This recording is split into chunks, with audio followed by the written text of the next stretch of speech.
If only I had spidey senses, so I can tell when something's wrong.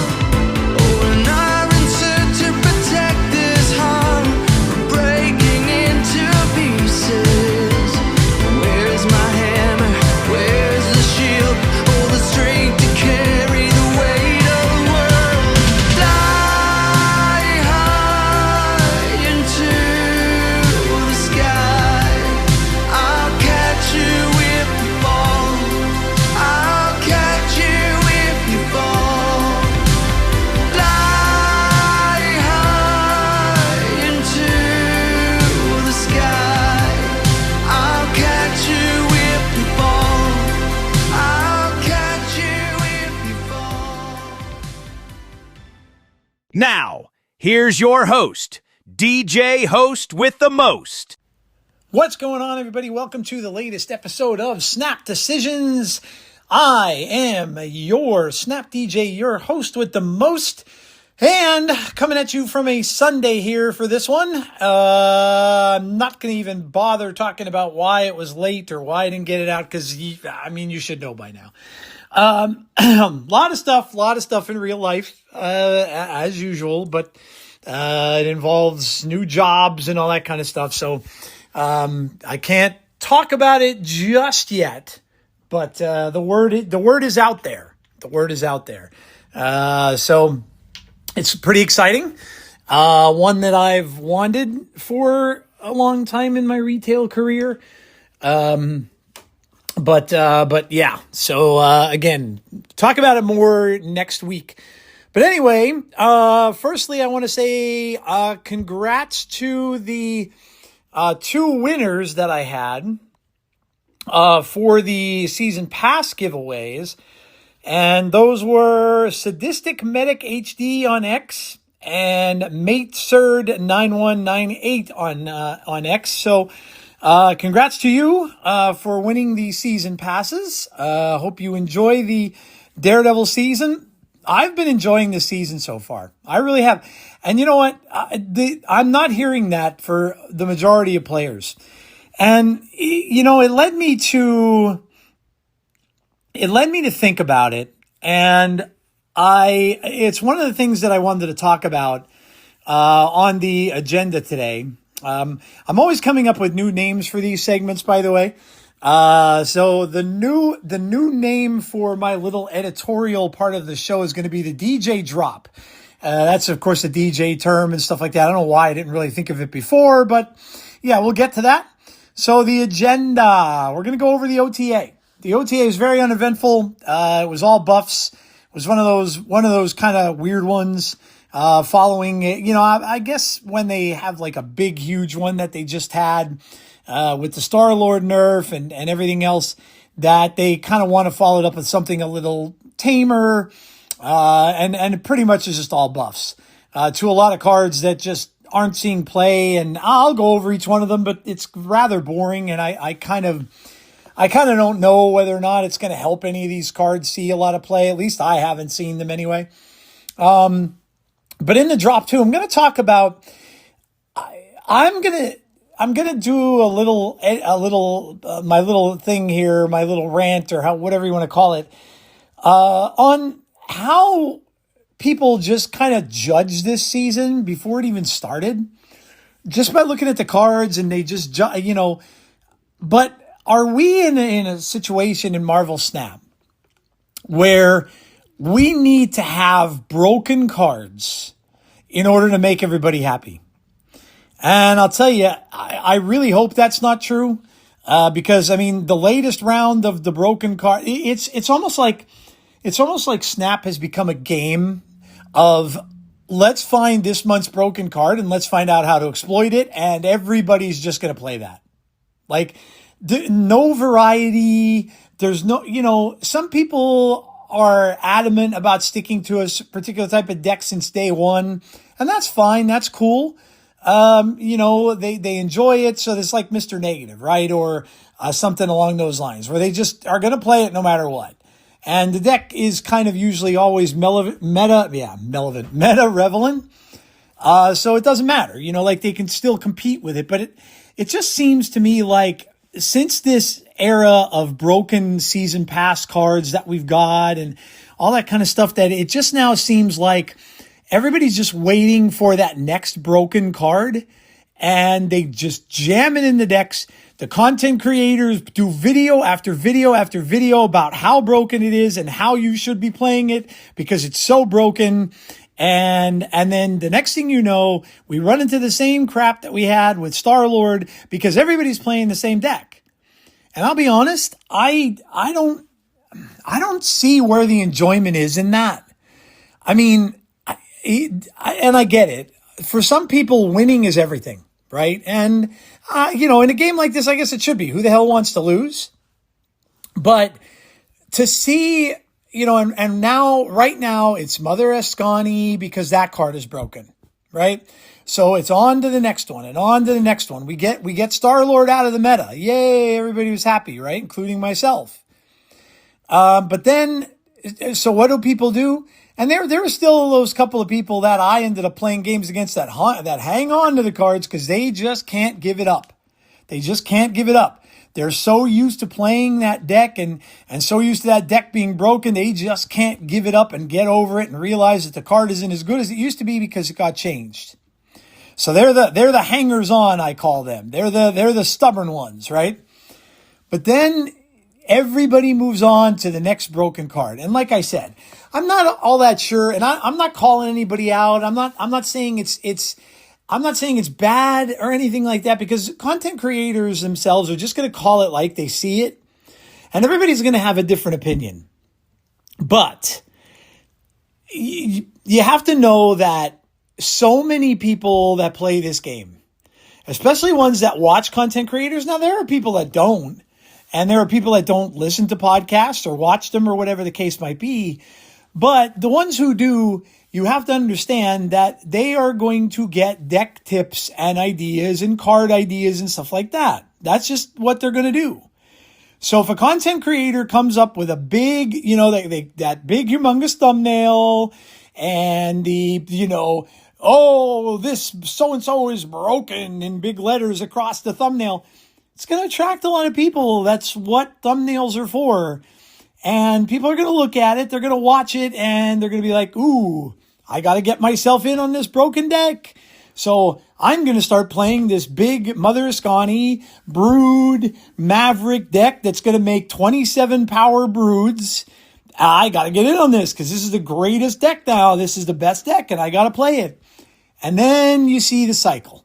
Then it goes, okay, here we go. Now we got another broken card in Mother Escani that we have to deal with because everyone's playing it.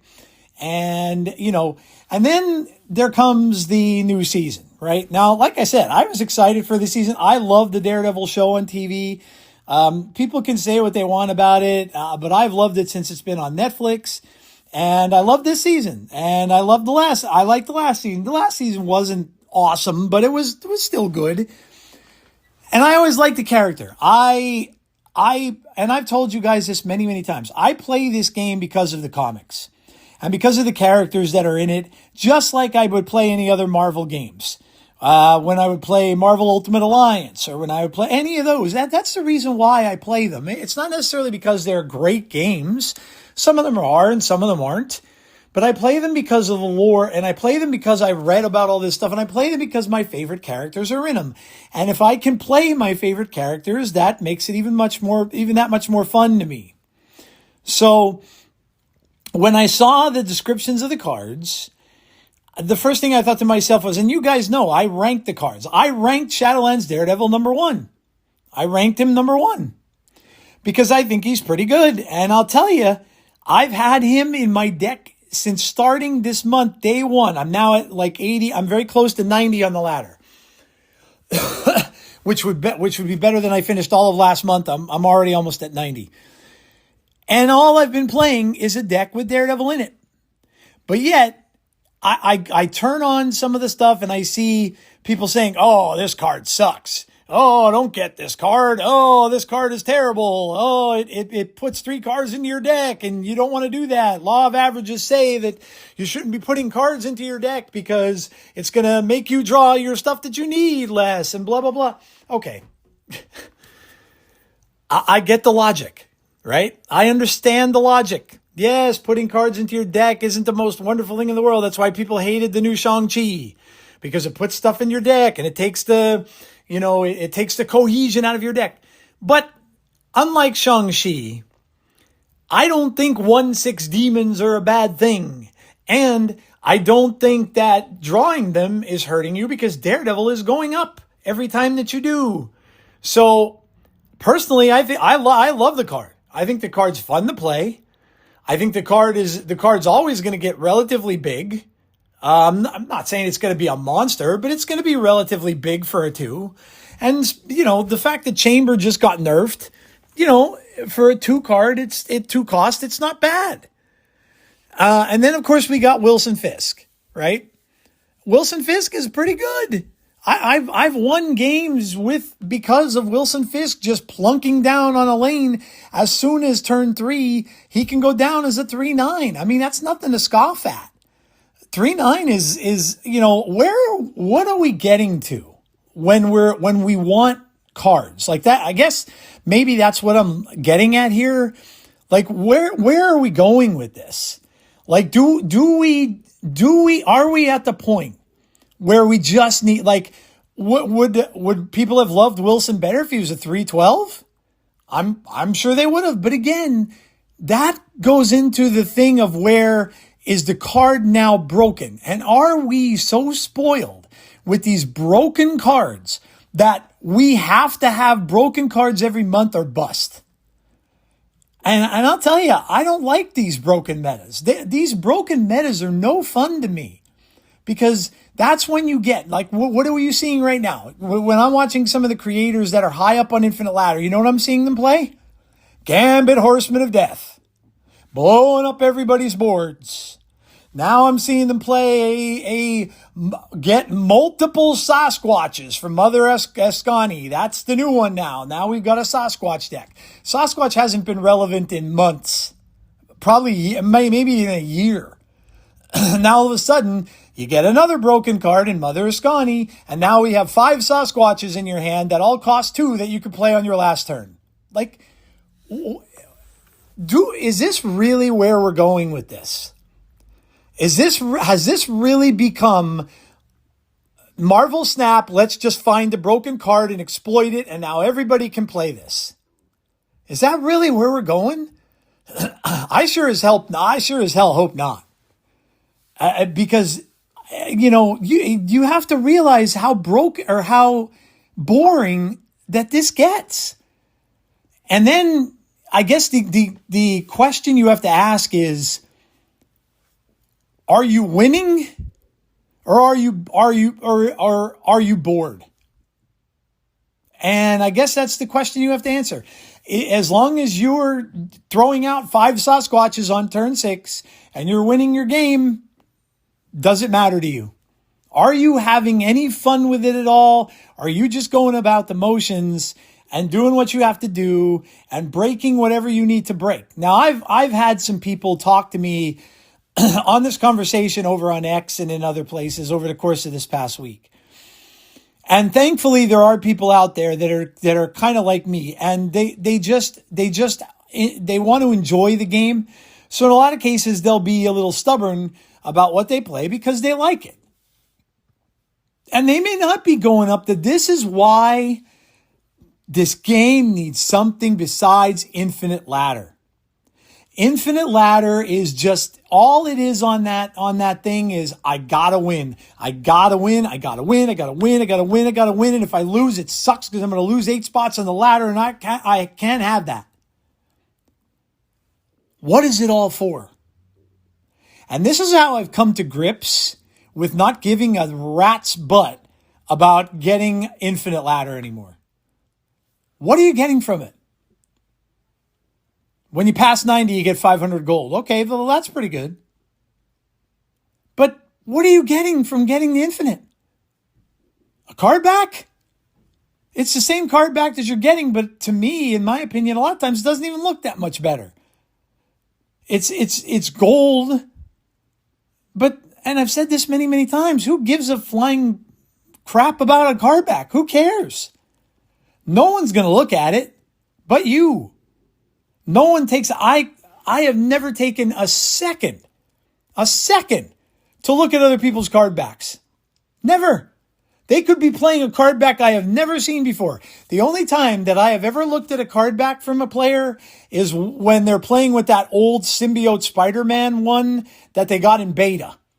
That's the only time I stopped and looked at a card back because I'd never seen it. But other than that, I couldn't care less. So what are you getting out of it? Are you getting a rank? Okay, but I can probably bet that most people that are hitting Infinite aren't getting a rank that's going to get them in top 100 or top 500 or maybe even top 1,000. So what is that doing for you? Like, you know, what is that doing for you? Now, like I said, the people who are in top 10, top 25, whatever, okay, then you could turn around and you could say, hey, I'm one of the best players in this game in the entire world. I'm in the top 10 of people that play this game in the entire world right now. Okay, that's cool. Does it get you anything? No. Other than bragging rights, which is fine. Like I said, but going back to my Magic days, I was never, I don't give a rat's butt about rank. I don't care. I just never cared.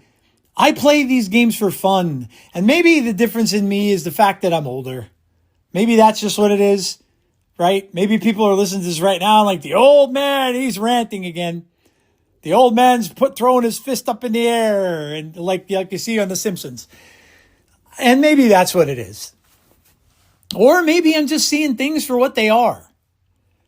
And, like, here's the thing, like, other than on their videos that they put on YouTube or on their streams, outside of that, would these people ever be talking about, hey, by the way, like, could you see the people going into like their job, like their daily jobs? And then some of them maybe do this for a job. I would guess that's probably true. I know there's content creators I've had on my channel that do this for a living. But if they don't, do you imagine that those people are going to work every day and they're going out on their floor or their whatever they do in their office or whatever, and everybody who walks in, they're saying, hey, by the way, I'm number 10 in Marvel Snap. I hit top 10. Do you really think they're doing that? Probably not. So that's, I guess, why I kind of question it. This is all such a minuscule, small part of our lives. It's entertainment. That's what it is. It's entertainment. It's just like sitting down and watching your favorite TV series for a couple hours. It's like, sitting down and playing a game with your child and having fun with them. It's entertainment. That's what it honestly should be. And I'm not saying here that everybody should like every single season, because there's going to be a lot of seasons that you're just not going to like. There have been a lot of seasons in this game that I couldn't stand. But don't look past what this really kind of is. And this is why on my show in particular, I like to go over other things in the world of entertainment that can give you pleasure and not always be a sense of frustration if Snap ends up getting that way. Because I see a lot of it. I see a lot of it on X, people saying, I'm done with this game. I'm quitting this game. I can't stand this game anymore. There's too much going on. There's this, there's that, and listen, guys, whenever anything gets like that, anything, that's supposed to be something that entertains you or is a time waster or something like that, please do me the favor and step away from it. Just go find something else better to do with your life. Because don't get yourself locked down into something that is absolutely, in the grand scheme of things, meaningless. Other than to entertain you for a few minutes a day, it's not worth it. It is not worth it. And if you find yourself not having fun, and I'm not just talking about Marvel Snap here, I'm talking about anything in life that you do for recreation. I'm talking about if you're playing up your PlayStation or your Switch. I'm talking about if you're if anything you do. If you find yourself watching something on television or watching something on watching a series or something like that, and all of a sudden the series does a 360 on you and the series all of a sudden sucks, I would just step away. Life is too short. It really is. You'll find that out as you get older. But it is really too short to spend on things that are a source of frustration. And if it does, and you know, like I said, this is why my attitude on Snap changed a little bit over the past year and a half. Like I said, once I hit infinite, then I became kind of a little bit addicted, and I just had to make sure that I got it. And all that did was make me mad. All that did was make me frustrated. And when I would lose, I would get so upset and angry. It would ruin my day. And then I sat down and I thought about it, and I'm like, what am I doing? Like, it just doesn't matter. Like, it's a time waster. This is something that you're supposed to be able to look at your phone and be like, I have a few minutes. I'm going to just sit down, play a couple games. Into where it becomes something that is now like giving you frustration, giving you headaches, being a source of anger from you. And that is not what this game should be. So going back to my original thing here, you know, I hope that you're one of the people who play this game because you truly enjoy the lore, you like the superhero stuff, you like the comics, you like the films, you like the TV shows. And all I can tell you is, from my perspective, I am super grateful that we live in a time where all this stuff is available. I never thought, when I was a 7 to 11 or 12-year-old boy, that I would see any of this. Never. I still am in awe when I can go to a movie theater and I could see, like, coming up with Doomsday, I could see Dr. Doom on a screen. Or Spider-Man Brand New Day, or I could see Spider-Man fighting Tarantula and recreating a comic book that I read when I was 6 years old. It's amazing. It's truly amazing. And I don't take any of it for granted. None of it. I just got done watching one of the coolest animated series I've seen in a while. I told you guys about it on the show, called Maul, which is the Darth Maul from the Star Wars thing. Oh my God. The ending floored me. My favorite villain ever. And this is because when I saw him come on the movie screen, when I went to see Star Wars when I was 7 years old, I will never, ever forget that moment. My dad was sitting next to me in the theater, and I hear that breathing and see that monstrous man come through the fog in that black helmet and the black robes, the ultimate villain. To me, still the best villain I have ever seen in anything. Anything. I don't care who it is. And I mean, I'm a huge Thanos fan. No one will ever beat Darth Vader for me. And when I saw him in Maul, spoiler if you haven't watched it, but when I saw him, and he didn't speak a word. He didn't speak. All you heard was the breath. And I was sitting there like I was sitting there like I was back in that theater when I was 7 years old. That's what all this is about. The feelings that you get when you see stuff like that. The feelings that you get when you're in a game and you're playing and you take that couple seconds, and even in Snap, because it goes so fast. But I still kind of like, if I'm playing Man-Thing, who is one of my all-time favorite characters, and I don't think ever really got a whole lot of love, and that's okay. But for me to like throw him down on the board and have him like toxify all the people in the thing, I just take like that split second or two, and I kind of just smile. And I'm like, that's pretty cool. Man-Thing's getting his due in a video game. Like, and that's what goes through my head.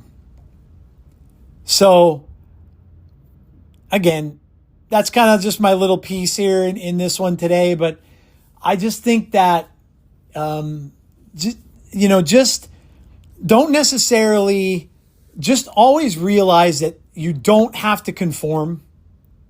Don't ever think that you have to be the one. Like, if you enjoy playing certain types of cards in the game or certain types of decks, don't ever think you have to conform just to climb a ladder. Don't ever feel that way. Do what is going to make you have fun with this little game that we play. Because if anything, it should be fun. And if it is not, then please do yourself a favor and get out of it if it's causing you frustration, and do something that is going to bring you fun. Because like I said, life is short. And, I go back to Ferris Bueller. What's the comment? You have to stop. Well, I can't remember his comment now, but, you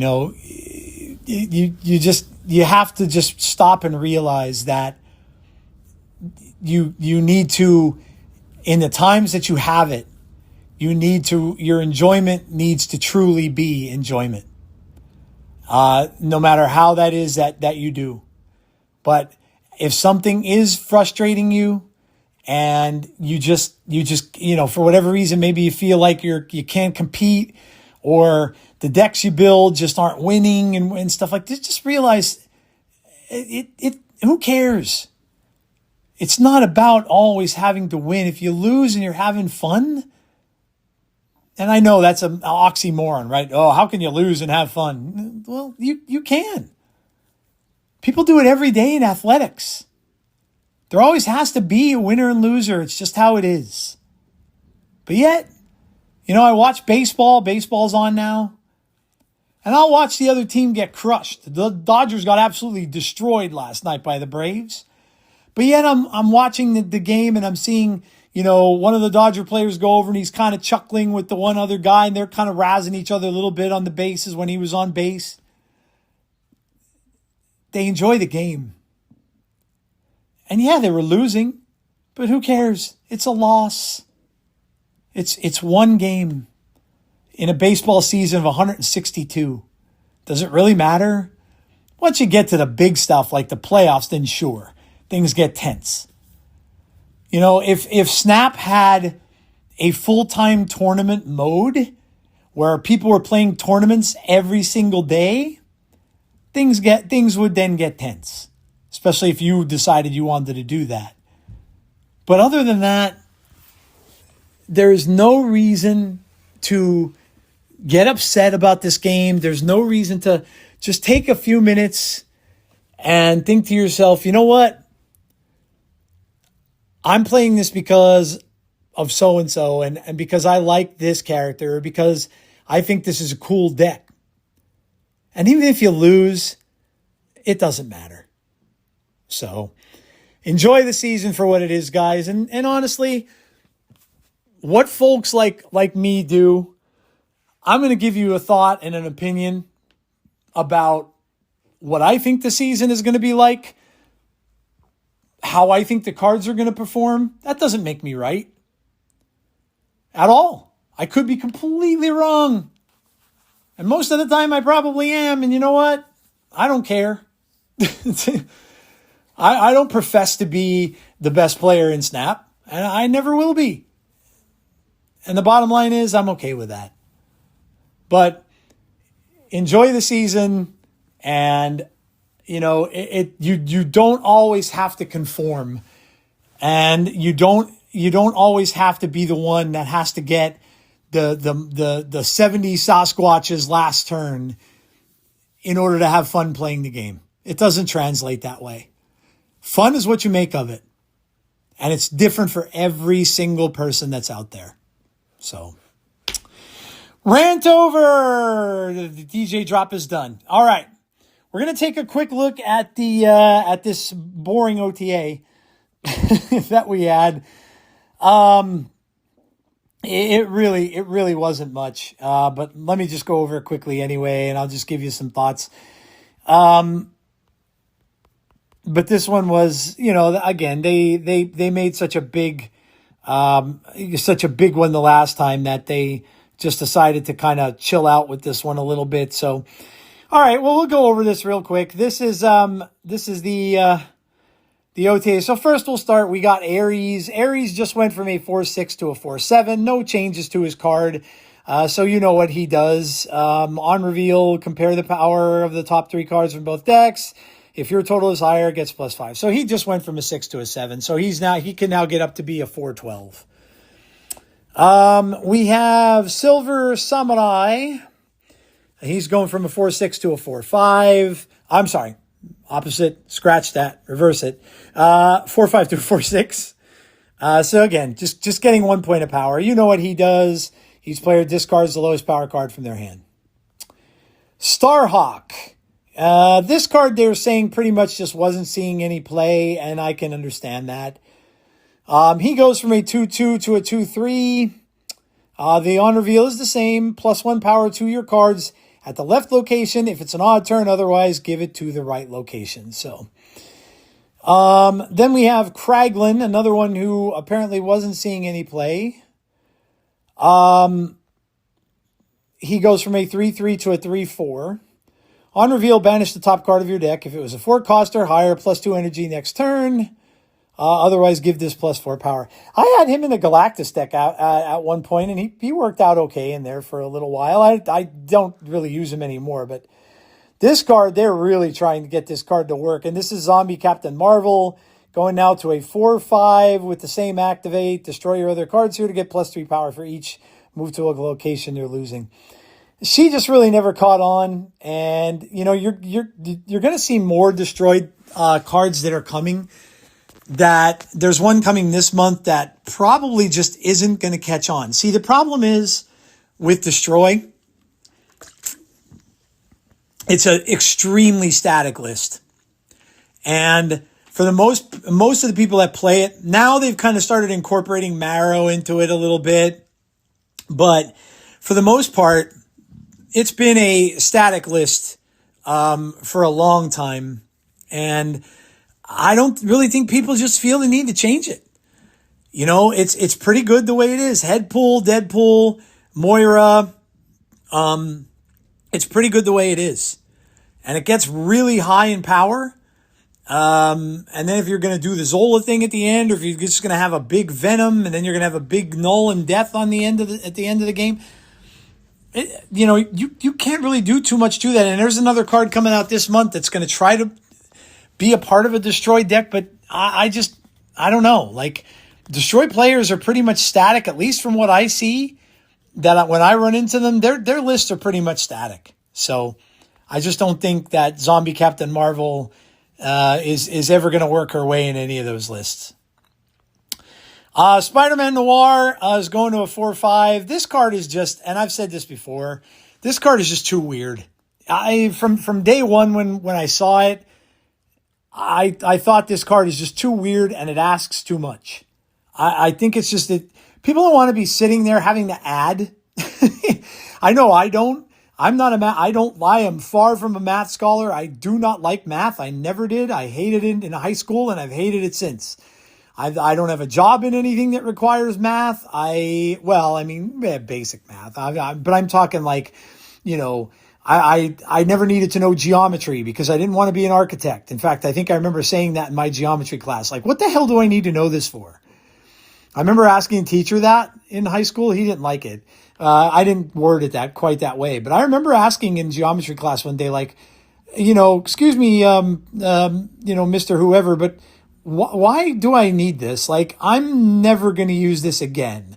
Like, why do I need to figure out like what the angle is of a flagpole that's down the end of my street, in reference to the ground? I really don't care, and I'm really never going to use it, and I haven't.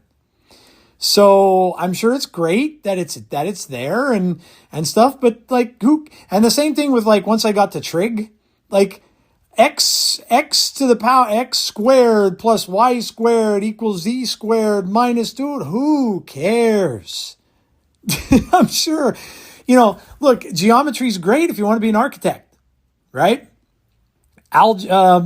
Trigonometry and calculus and all that kind of stuff. Great if you want to be like a scientist or a mathematician or something like that, but like, who cares? Like, I never cared, and I don't want to sit in Marvel Snap having to calculate if I have exactly 8 power of cards on the board. I don't have any interest in that. I don't want to sit there and look at that. Okay, is my Spider-Man Noir going to go off because I have to have this? No thanks. No, thank you. So anyway. All right, we have a major victory going from a 3-4 to a 3-5. He's the one that gives you Guardians. Again, it's just not a good card. Just not a good card. Imagine if he gives you Mantis, one of the worst cards in the game. Just not good. I mean, yeah, he could drop you a Rocket Raccoon or something like that, like one of the better ones.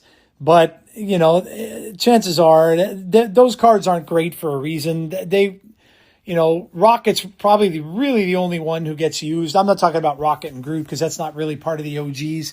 Even Gamora isn't great. These are all starter cards for the most part. So that card's just not going to ever be any good no matter how much they buff. And then good old Agent Coulson gets a buff after all this time. Goes from a 3-4 to a 3-5. He has a 4-5 cost card to your hand. So that's kind of cool. Good for Coulson. I always liked Agent Coulson, right? Ever since the first Avengers and Agents of S.H.I.E.L.D. on TV, which is a fun show, by the way. Just had its anniversary. Not that long ago. But I enjoyed the hell out of that show. I thought it was great. I just wanted any Marvel content that I could get my hands on after seeing Avengers and all that kind of stuff. So anything they gave me, I was going to love. And, but I thought the cast in Agents of S.H.I.E.L.D. was fantastic. And then when they started to get a little more to the, like Deathlock was in there, and they had, the Ghost Rider that drove the car, not the Johnny Blaze one, the, Reyes is his name. Yeah, I think it is. Is it Reyes? Ricky Reyes? I can't remember. But anyway, they had him in there, which I thought was cool. And then they start getting some some of the villains out. It was pretty neat, man. I like that show. If you never watched Agents of S.H.I.E.L.D. and you're looking for something cool to watch, that's a fun series. Plus Coulson's in it a lot.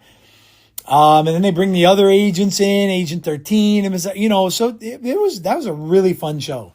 If you didn't watch it, that definitely something I'd recommend you to watch. It's a lot of fun. But that's the OTA.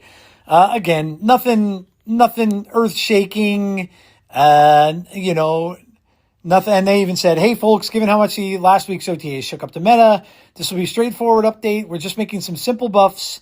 Expect that the metagame is going to take some time to settle, but it's likely that things will return to more standard fare in a few weeks. So that's really all they were looking to do.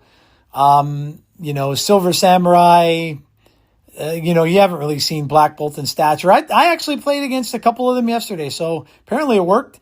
I guess people are looking to play Black Bolt and Stature again a little bit. So that's like I said, that's cool. Like different things are cool to do. So All right. Well, anyway, that is the OTA. I'm not going to spend a whole lot of time on that because it's just not really worth it.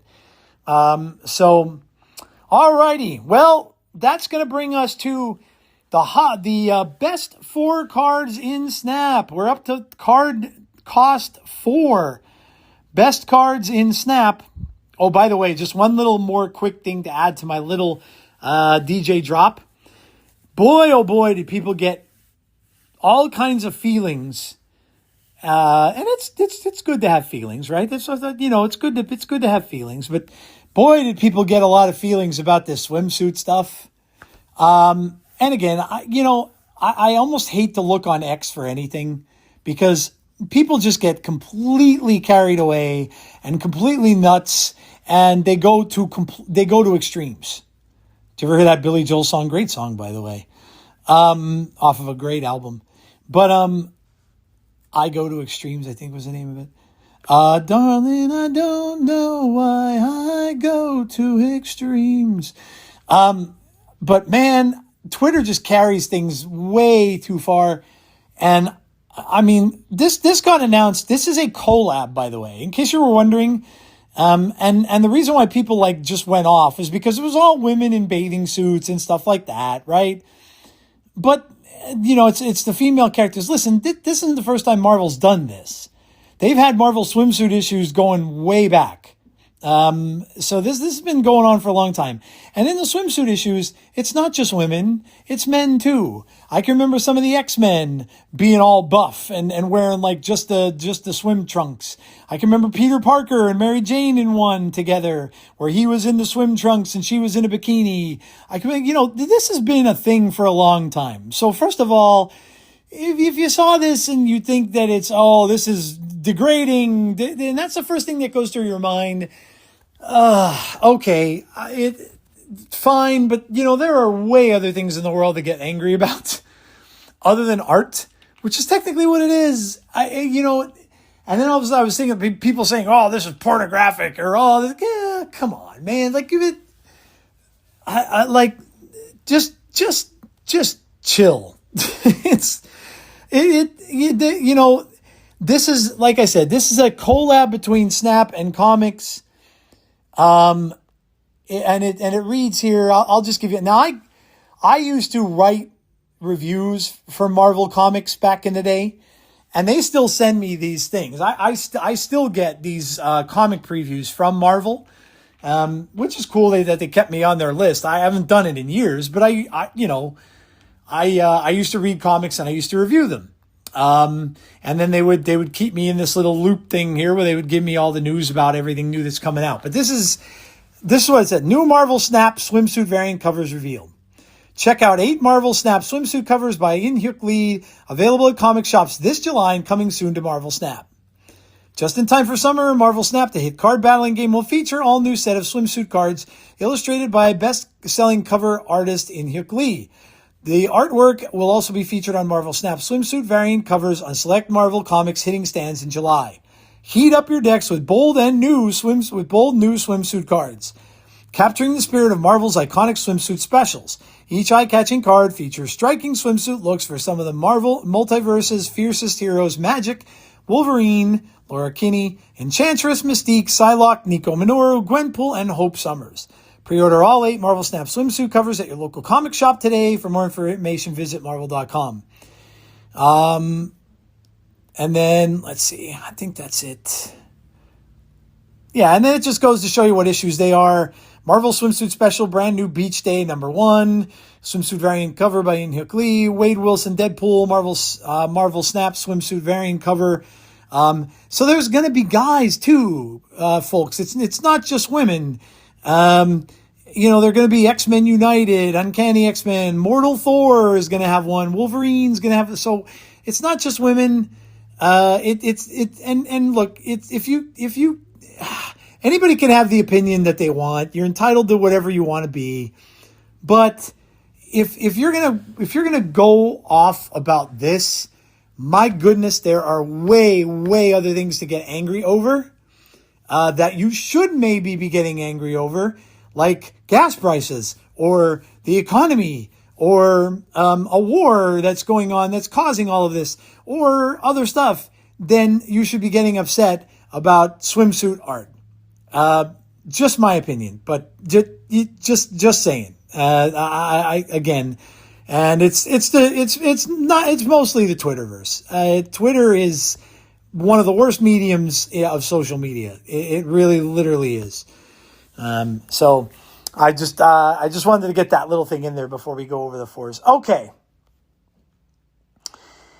Let me get to my forecast post if I can find it. Oh, by the way, I've got to Snap Complete. If you don't have this, go look up on Twitter, by the way, at @GetSnapComplete. They helped me to get it straightened out. I was having problems getting into it. I was always interested in it because it seemed like a cool little application that you could see so many things, like how many of a split you have, or cards like that you're playing. And but with me, how about this one? I am number 1 ranked in Marvel Snap with net wins with Galactus. 1,015 net wins with Galactus, the card. I mean, that should be me. How many times have I ranted on this show that I am the Galactus guy, right? Well, now I got numbers to prove it. Number 1 in net wins with Galactus. Number 1. I am the ultimate herald, and I could claim that for myself because of Snap Complete. So thank you, Snap Complete. There you go. You led credence to my title. But in any case, that's kind of cool. Go check that out. You could sign in, and it'll show you all. It'll show you all of your statistics and things like that. So it's a pretty cool app. So, all right, where are my number 4s? I'm looking. Here we go. Okay.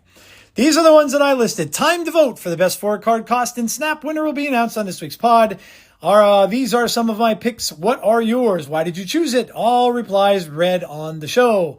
So mine were Symbiote Spider-Man, Supergiant, Stardust, Doom 2099, Juggernaut, Gwenpool, Iska, the Unbeaten, and Wong. They are some of mine. Let us see what your responses are. First, I have Torch Twitch Streamer. Admittedly, I haven't been playing in a while, but Wong, being such a staple in both fun and strong builds since the game's release, puts him at LeBron status. Vladimir says, so many, but I'm going to have to go with Wong. I feel there are so many cards that can buff Gwenpool, move, Juggernaut, destroy Shang. But Wong can double the action of all these cards and more, unlike Joaquin that can only do it with 1 cost. Without Wong, where would combos be? Troy says, Symbiote Spider-Man, the other cards are boring. OMG, it's Matt Geske. Symbiote Spidey has always been my boy. He gets my vote. Jacob Ramatut all day, and I say that because RNG. Ramatut is a really fun card. It's so silly because you can easily lose, and I've seen the worst of it with when he turns into a destroyer or something like that. You could easily lose with it, but it is one of those things that's just a fun card. Purple Death says Shang-Chi, just deflating when he gets played on T6 and ruins your life. Mathematico Supremo says Iska. Samurai says Iska for being a menace. Yeah, he showed a graphic of an Iska being in 192 power. Tad K says Shang-Chi, a favorite character, and in Marvel Snap has a nice counter. What's Frame Data says, do you mean currently or AOT? AOT Shang, right now, Strife. All time he meant. Brain Master, Symbiote Spider-Man, hands down, most fun and versatile activate card we have, and transform the game. Works with just about every single card. I love it. Death to Stardust. Nebulung says Iska is the most abusive. And then Mercy chimes in with Doom 2099. Okay, let's see here. Make sure I didn't get any little like hidden ones anywhere here.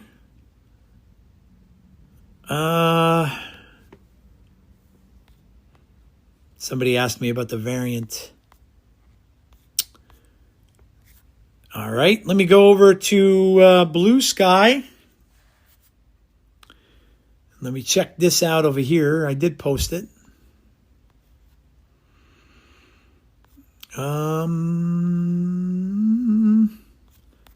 Oh, maybe I didn't. Ooh, darn it, I forgot. I forgot to post. I posted the 3, but I don't always get to post on Blue Sky as much. Let me just take a quick look here and just make sure I didn't. I guess I must not have. No, that's that's a bummer. All right, well, let me count. There's some without responses here, but they just listed their choice.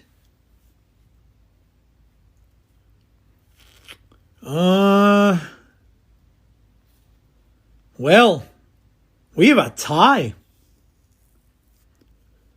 I had 3 more. Let me count this quick. 1, 2, 3, 4. And then the other one is 1, 2, 3, 4. For the first time ever, we have a tie. We have a tie from all your responses. Crazy. We have a tie. Symbiote Spider-Man and Iska the Unbeaten are tied. Wow, that really surprises me, guys. I had thought that, like, see, for me, if I had to choose one, and this is a tough one. Granted, it is a tough one, and Iska's really good, like really, really good. I personally, because I've seen the power of this card, and I was never a believer, but I personally would have chosen Juggernaut. Juggernaut just wins the lane. It's that simple. Juggernaut just wins the lane. Now, it can knock the cards that they're putting in that lane over to another lane, and you could just lose the game anyway because the cards are going in that other lane. But many times, you know, the other player might have a lane already clogged up, and you might be winning that lane. And then if you have 2 places to pick where one card is going to beat you or a couple cards are going to beat you, and you could Juggernaut them across to that other lane, this Juggernaut just wins games. I've seen it happen so many times against me, and I've seen it happen on streamers or on Snap streamers streams. You know, so many times that Juggernaut just wins in tournaments and stuff like that. That I watched, you know, the some of the tournaments. Juggernaut just wins games. So for me, I would probably say Juggernaut. I always said I thought Juggernaut was just overpowered. Symbiote Spider-Man, I never really played with a ton. I know people like him for these combos with Man Spider and all that other kind of stuff. I had him in Galactus for a while, but to me, he's such a giveaway that if you put him in a Galactus deck now, everybody knows what's coming. Everybody knows what's coming. So, and then Gwenpool, I would agree. There's just so many cards that buff now. She's good though. But the other one I would probably agree with people with is probably Wong, because without Wong, you don't get like so many deck types. You don't get the White Tiger Odin stuff. You don't get the, you know, for early players in the game, you don't get the hazmat stuff. You don't get the Shotgun Gambit, which I actually would love that if that didn't happen. You don't get, you don't get a Zombie Galacti. There's just so many decks that wouldn't exist without Wong. So Wong, I think I agree with the people who said Wong, because I think without Wong, you know, the Snap would be a quite different game, I think. And if you take any of these other ones out, that's what you kind of have to think of. Would it really make the game that much different? Wong, I think, would. So me personally, I think between Juggernaut and Wong, but ultimately I think I would have to go Wong here. But anyway, it doesn't matter what I think. You guys voted, Flat foot tie between Symbiote Spider-Man and Iska, the Unbeaten. So there you go. All right, well, that just means that next time it's going to be the 5 cost. We're getting close to the end. So it's going to be the 5 cost next week, so I will have that post up maybe sometime later tonight or tomorrow before the next podcast. So, all righty, we are going to go to In a Snap, and we're going to look at my week in the game. Maybe. Maybe we're going to go to my week in Snap. I have to grab my iPad.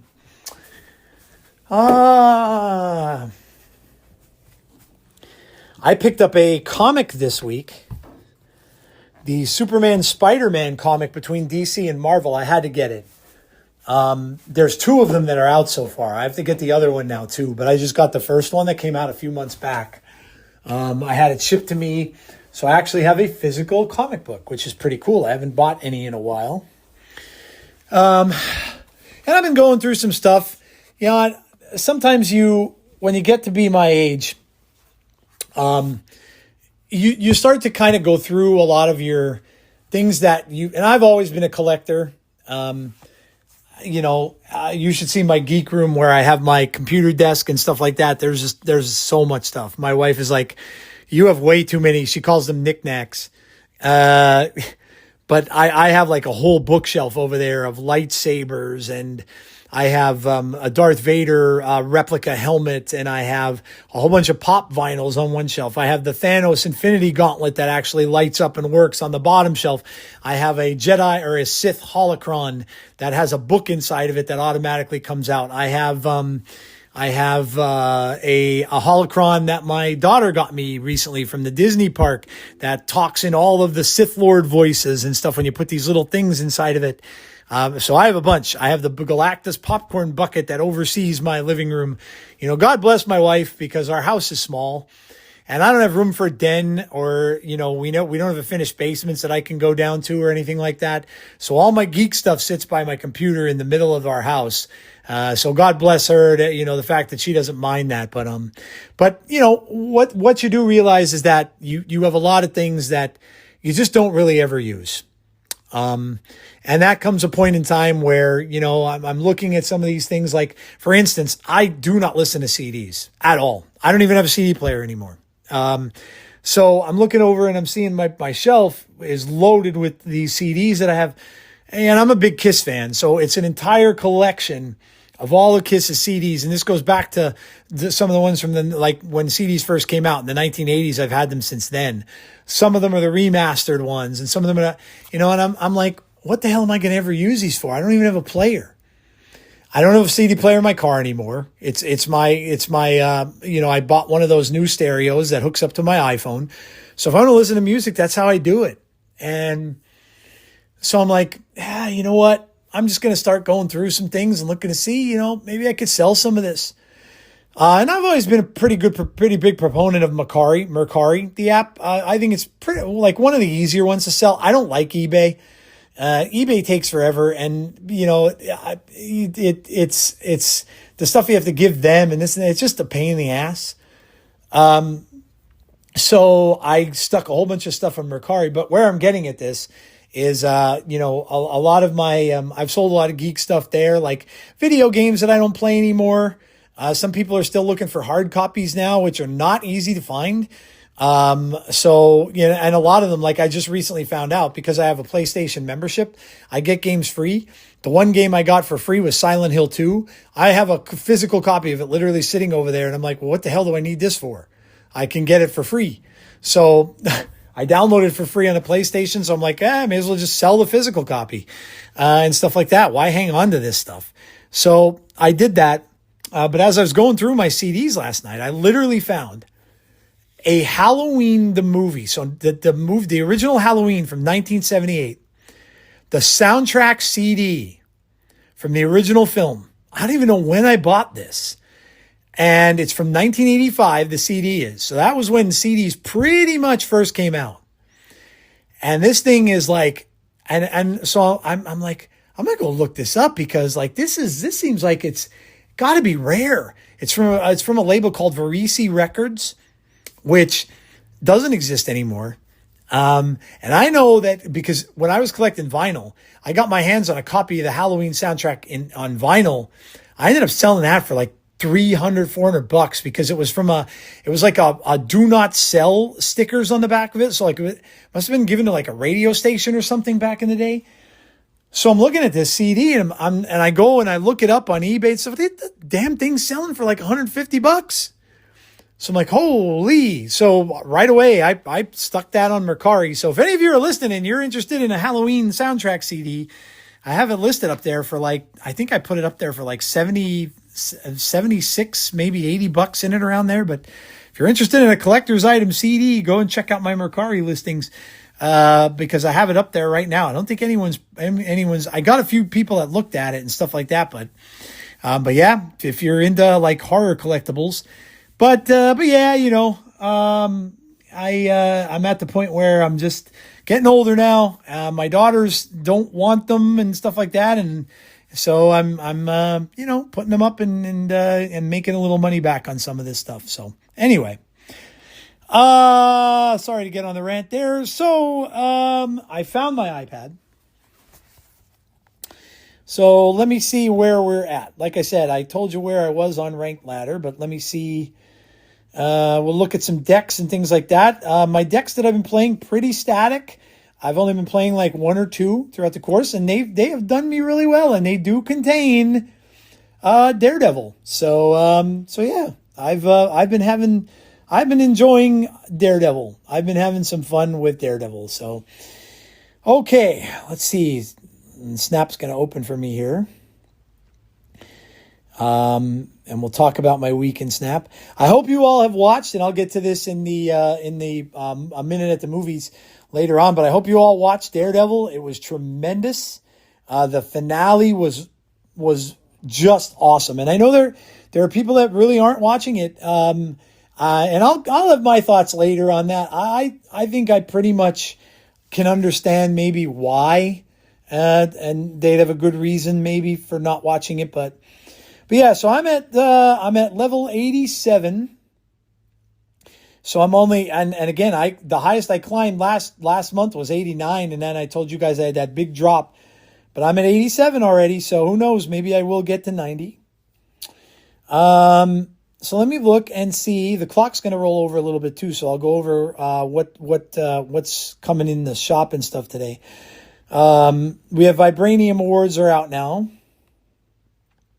There's an Ares bundle called Warrior God. Fallen One bundle for gold. Master of Mysteries with Merlin. Sinister Descent with the Hood.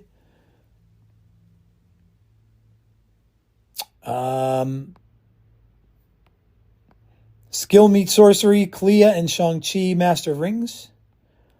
Special offer for a Shang-Chi variant. That's nullified Shang-Chi. Premium Mystery Pack. And then we got some in Hyuk Lee variants. We have Deadpool. We have a Tarot variant of Gwenpool. We have a Chibi of Xiaolao. We have Lee Chiola, Penny Parker. We have Venomized Gambit. Fear Itself, Absorbing Man. I like the Fear Itself variants. That's a great story, by the way. I think I've mentioned that before. In Hyuk Lee variant of Wolverine. Pandart Carnage. I have so many variants of Carnage and Deadpool, and I think they make way too many of them, to be honest. But all right, let me go over these decks that I've been playing. And right now, my favorite one that I've been playing with the most is called Devil Surtur. Devil Surtur. And I think I saw this, could have been Regis, not really sure. But this goes really hard, and this is where I've been leveling up with. It's just hard for people, even with these decks, other than perhaps like Surfer, which just goes very, very, very tall with the Maverick business and all the Mother Ascani stuff. But other than that, if people are trying to match me power for power in this deck, is really hard for them to do it. But this consists of Techno-Organic Virus, Sauron, Martyr, Shadowlands Daredevil, Lizard, Starbrand, Crossbones, Typhoid Mary, Enchantress, which is an amazing card right now, even against the other techno-organic virus stuff. You can light them up with it because it'll take all the organic virus ongoing stuff away from their cards on the last turn of the game. And I've been coming up against a bunch of, whether it's Mr. Negative playing Gore, or whether they're playing Iron Man, Mystique, or whether people are playing Tribunal decks. But I've been coming up against a lot of that Enchantress just wrecks their deck. Some people are playing the standard Goliath decks. So there are a lot of people playing with ongoing right now, and Enchantress just wrecks them. Wilson Fisk is in here, Red Skull, and Scar. So this is the one that's gotten me pretty high, and it's doing pretty well for me. I like this deck. And Daredevil is just, with all these cards in here, okay, count them. Ready? 1, 2, 3, 4, 5, 6, 7, 8, 9 of these cards are going to buff Daredevil. 9. The only 2 that don't, I'm sorry, I should say 10, because Techno-Organic Virus buffs it too. So the only card in here that doesn't buff Daredevil in this entire deck is Sauron. That's it. Every other card in here is going to buff Daredevil. So he is getting buffed after buff after buff. If you put him on turn 2, and you have already drawn Sauron already, okay, he's going to get a +2 power on turn 3, 4, 5, and 6. So that's 2, 4, 6. He's going to be a 2/11 at the end of the game. I don't know. I think that's pretty good. Plus, you're going to have a whole bunch of demons and stuff you could throw down at the end, at the last turn. You're going to have probably a very close to free Scar that you're going to be able to throw down at the end. Your end game of this is going to have a lot of power, and it's going to be very difficult for people to get over the top. Lizard can sometimes be a little bit of a detriment because they can fill the lane, but you can Enchantress his lane, and he goes back to a 2/6. So there's just all a bunch of stuff in here that works really, really well together. And it is a super easy deck to play, and super, super fun to play, and very easy to tell whether you're going to get outpowered and get out. That's kind of what I like in Snap, to know like when I'm going to be able to just know when to fold them and know when to hold them and know when to walk away and know when to run. And I like it for that specific reason. You're just going to know when you can't get it and bounce for one, or you're going to know when you've got them completely locked down and when to snap. And especially if you know, like they're playing an ongoing list, like I just mentioned, and you're going to be able to zap them on turn 6, you are snapping because you will wreck their game. So I've been really loving this deck, and it is a very, very good one, a very easy one to play. Even when you don't get Soren out. Drink of choice, by the way, Dr. Pepper, creamy coconut, 0 sugar. Oh my God, this is the bomb. And I am not the biggest coconut fan, but this soda is the bomb. It is so good.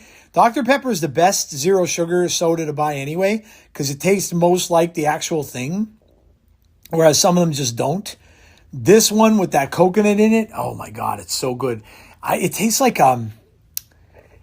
you're eating like a Mounds bar or an Almond Joy or something. It's just really, really good. And it's limited edition, and you can only get it, from what I understand, at Dollar General.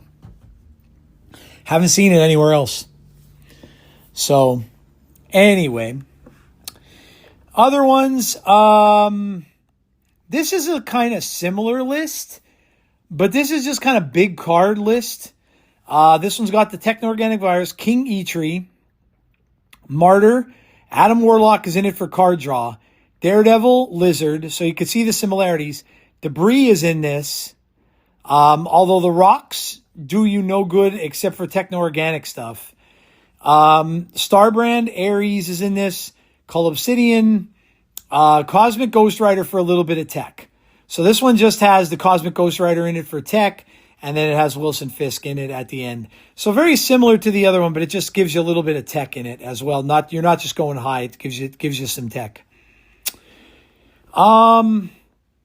This is that dreaded multiple Sasquatch deck that I've been telling you about. This is from KM Best list. Majestic Wingbeat, Quinjet, Nico Minoru, Victoria Hand, Grandmaster, Iron Patriot, Mirage, Gambit, Horseman of Death, Mobius M. Mobius, Mother Ascani, Moon Girl, and Sasquatch. So this is from KM Best list.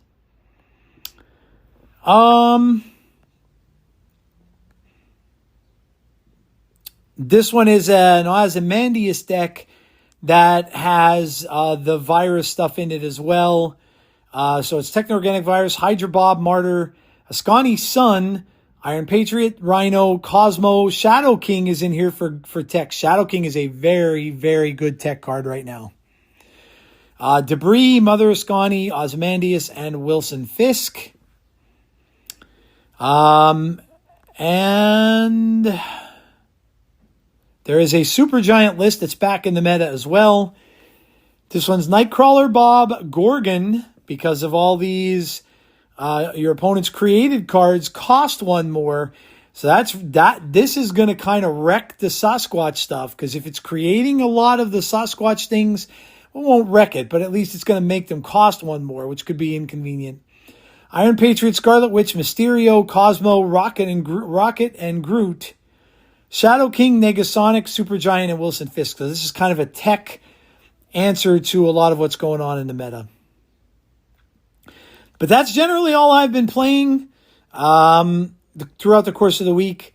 And so, yeah, all right. So it's past 3 o'clock here. So let me go and I'll go and see what the shop has updated in it.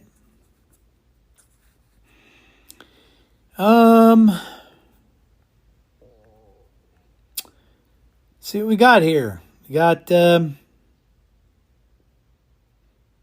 got a 700 gold variant, which will be mine for free. It's a Trent Kaniuga variant of Cosmic Ghost Rider, 700 gold variant. We have the Rose Besh Ghost Spider, Aruana Sick variant of Magic, Savage Land She-Hulk, Marvel Rivals, ugliest variants in the game. I will never spend a dime on those. Any gold or anything like that, they're not worth it. Chibi, Quicksilver, Anime Cyberpunk of Bastion, and the fantasy variant of Professor X are in my shop. So the 700 one will be free for me, so that's cool. We have a Batroc the Leaper. Batroc the Leaper special offer. The hood thing's the same as I mentioned before. Fallen One, Ares. Yeah, they're all primarily the same. We'll go in the cards section part of it. Today I have the Spotlight variant of Phoenix Force and the Black Widow Ultimate variant. Both cool, but I never use Phoenix Force. And I do not ever play Black Widow, so neither one of them would be smart to spend anything on.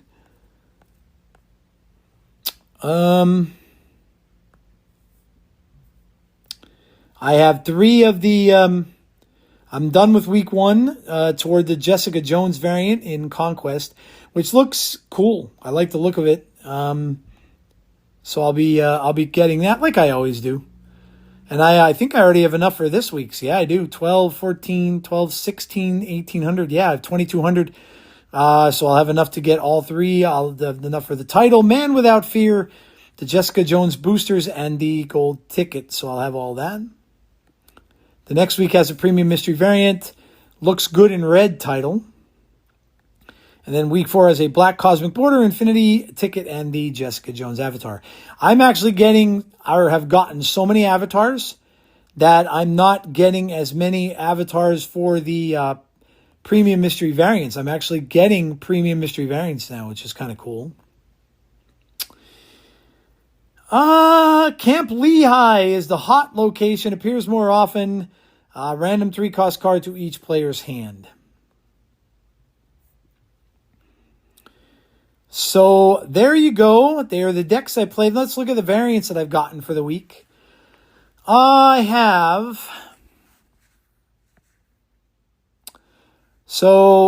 I got the Wilson Fisk Rogden variant. It looks like Boss Baby, some people told me, which it kind of does. I got the Daredevil, the Shadowlands Daredevil Rogden variant, which he's like it's of course a chibi, but I thought he looked kind of cool. Big old head and little tiny body. I got the Lee Woo Chul variant of Moon Knight, which I pulled as a super rare, which is kind of cool looking. I got a Doom, Dr. Doom variant, the Pior Oberson variant of Doom, which kind of looks neat. I got the Karen Page Rogden variant, the Chibi of Karen. I got a Eduardo Francisco variant of High Evolutionary, which is a super rare. Like I said, I'm starting to kind of pull the super rares, which is neat. I got the Yvonne Chavrin variant of Nico Minoru, which was a 700 gold rare, which I got for free. Another 700 gold rare was Ricardo Drummond Jean Grey, which I got for free on the track. Then, of course, Victor Faro Electra, that is on the rewards track from this month's season pass. And I got a super rare, another super rare, that I pulled Creative House Pocket variant of Conchu, which is cool. I don't play Conchu much, and I didn't have many Conchu variants, so I did get that. So got some cool variants this week, so that was neat. And I think that is it for the shop stuff. And wonder if I let me see if I can split a card here, and let me see. We'll split the Nico. I'll see if it gets me sometimes I get lucky and I get the 700 variant right away. Open a collector's reserve here. Nope, I did not get lucky. Try it again. I'll split Nico again. And I'll go to the next. I got some Echo boosters. Got some more credits. Split Nico again. That takes me to infinity on that. And that'll climb me up 10 spots. Let's see. Multiple man boosters. 50 credits. Damn it. I missed it. I missed it. Collector's reserve. Nope. I got tokens. And then I have to go back, and the Nico should now be... Yep. Let's see what kind of a split I get. Bah. I got a really psychedelic, weird... I got a weird psychedelic split. I only have mastery of her up to level 16. I mean, it's cool looking, though, I guess. Not bad. Not the worst split I've ever seen. I'll frame break it. I mean, she kind of looks cool with the psychedelic, actually, Nico does. It kind of fits the character, I would imagine. Yeah, it's not a horrible split. I've seen worse. Gonna get it to animated. See what it looks like animated. Yeah, I mean, it looks all right. I don't think I have any psychedelic actual splits that I use. And I got more tokens. Okay. Well, I'm going to stop there. I'll see how far I want to go to see if I can get that 700 gold variant that's in the shop. But, in any case, we are going to move to Comics Corner. So, we are going to talk about Shadowlands, Daredevil, and Kingpin. So, let's do that. Now, again, when you have these repeat characters that we already have cards for,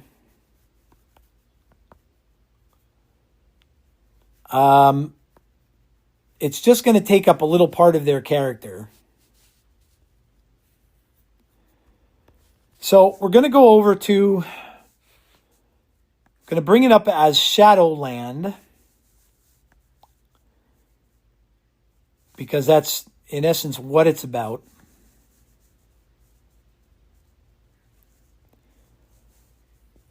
So in essence, this is the synopsis for it. Lester escapes from a raft shuttle and returns as Bullseye and goes to hunt Daredevil in hand. Discovering that the city block he had destroyed had been replaced with a castle, and the area had been renamed Shadowland, led by Daredevil. The two fight, and Daredevil breaks both of Bullseye's arms and impales him on his own thigh. Luke Cage and Iron Fist try to confront him, but Murdoch flees back to his castle. Later that night, Kingpin arrives at Rand's soup kitchen, attempting to rally the heroes against Daredevil, who has commanded the Hand to alienate Hell's Kitchen from the rest of New York and remove the cops. The two are skeptical and decide to try to talk things out with Matt, as Rand, Cage, Misty Knight, Colleen Wing, and Shang-Chi try to get through to Murdoch. The Kingpin begins to use a scroll stolen from the Hand by Lady Bullseye to summon Ghost Rider. All while this is going on, Jake Lockley, of course as Moon Knight, vandalizes his own taxi cab, allowing himself to get arrested by the Hand Ninja so he can locate the prisoners. Lockley throws up a set of swallowed lockpicks and breaks himself out, promising to come back for the others when he gets an idea of the area. When Ghost Rider begins his attack on the dungeons, Lockley and Rider defeat most of the Hand down in the dungeon, and Ghost Rider tells Jake that he is being forced to intervene due to the Kingpin's control of the scroll. Lockley decided that it's time to become Moon Knight and disappears. Spider-Man's involved in this. It's just a very, very, very big story. Shadowland 1, and it goes through Daredevil titles, Shadowland 2, Bullseye, Daredevil, goes to Blood on the Streets. It's a very, very, very big story in comicdom. So I'm going to go here to, I'm going to look up Daredevil.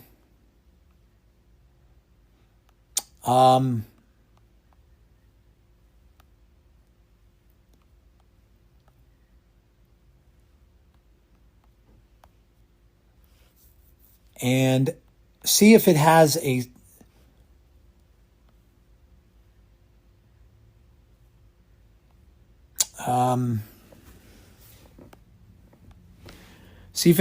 separate part in there about Daredevil without going into, we all know, the origin stories and all that kind of stuff. So, but I just want to see if there's a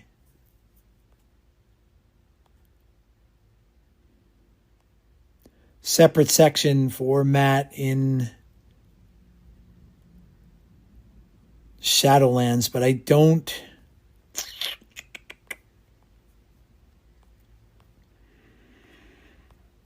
Jester, Foggy, Fantastic Four, Saga, Matt Murdock, Identity Crisis, Guardian Devil, Echo, Visual Breakdown, Hell to Pay, The Devil's Hand. Okay. Yeah, there is a small section about Shadowlands. So when Daredevil erected his fortress, it began to unsettle some of the heroes like the Avengers. Bullseye entered the fortress and challenged Murdoch to battle. Murdoch arrived dressed in a new black Daredevil costume and ordered a group of ninjas to attack. Bullseye defeated all the ninjas, but soon faced Murdoch himself. Murdoch brutally broke both his arms and then used a scythe to stab Bullseye through the chest, effectively killing him, although Daredevil was possessed by the Beast due to the actions of the Snake Root. It's unclear whether Bullseye's murder was an action of Daredevil's own will after the final battle, where he was cured of the Beast thanks to Iron Fist striking him with a chi punch that healed the spiritual damage the Beast had caused to his soul. Matt left New York on a journey to mentally retrain himself that would place him back on the right path by rediscovering himself, while Black Panther took over his role as the protector of Hell's Kitchen. So that's basically what they have about it. It is a cool line of comics if you never read it. But that is essentially where this season is coming from. Not going to go through Wilson Fisk, but will go through is let's talk about Karen Page. Because we never talked about Karen Page. So let's do that.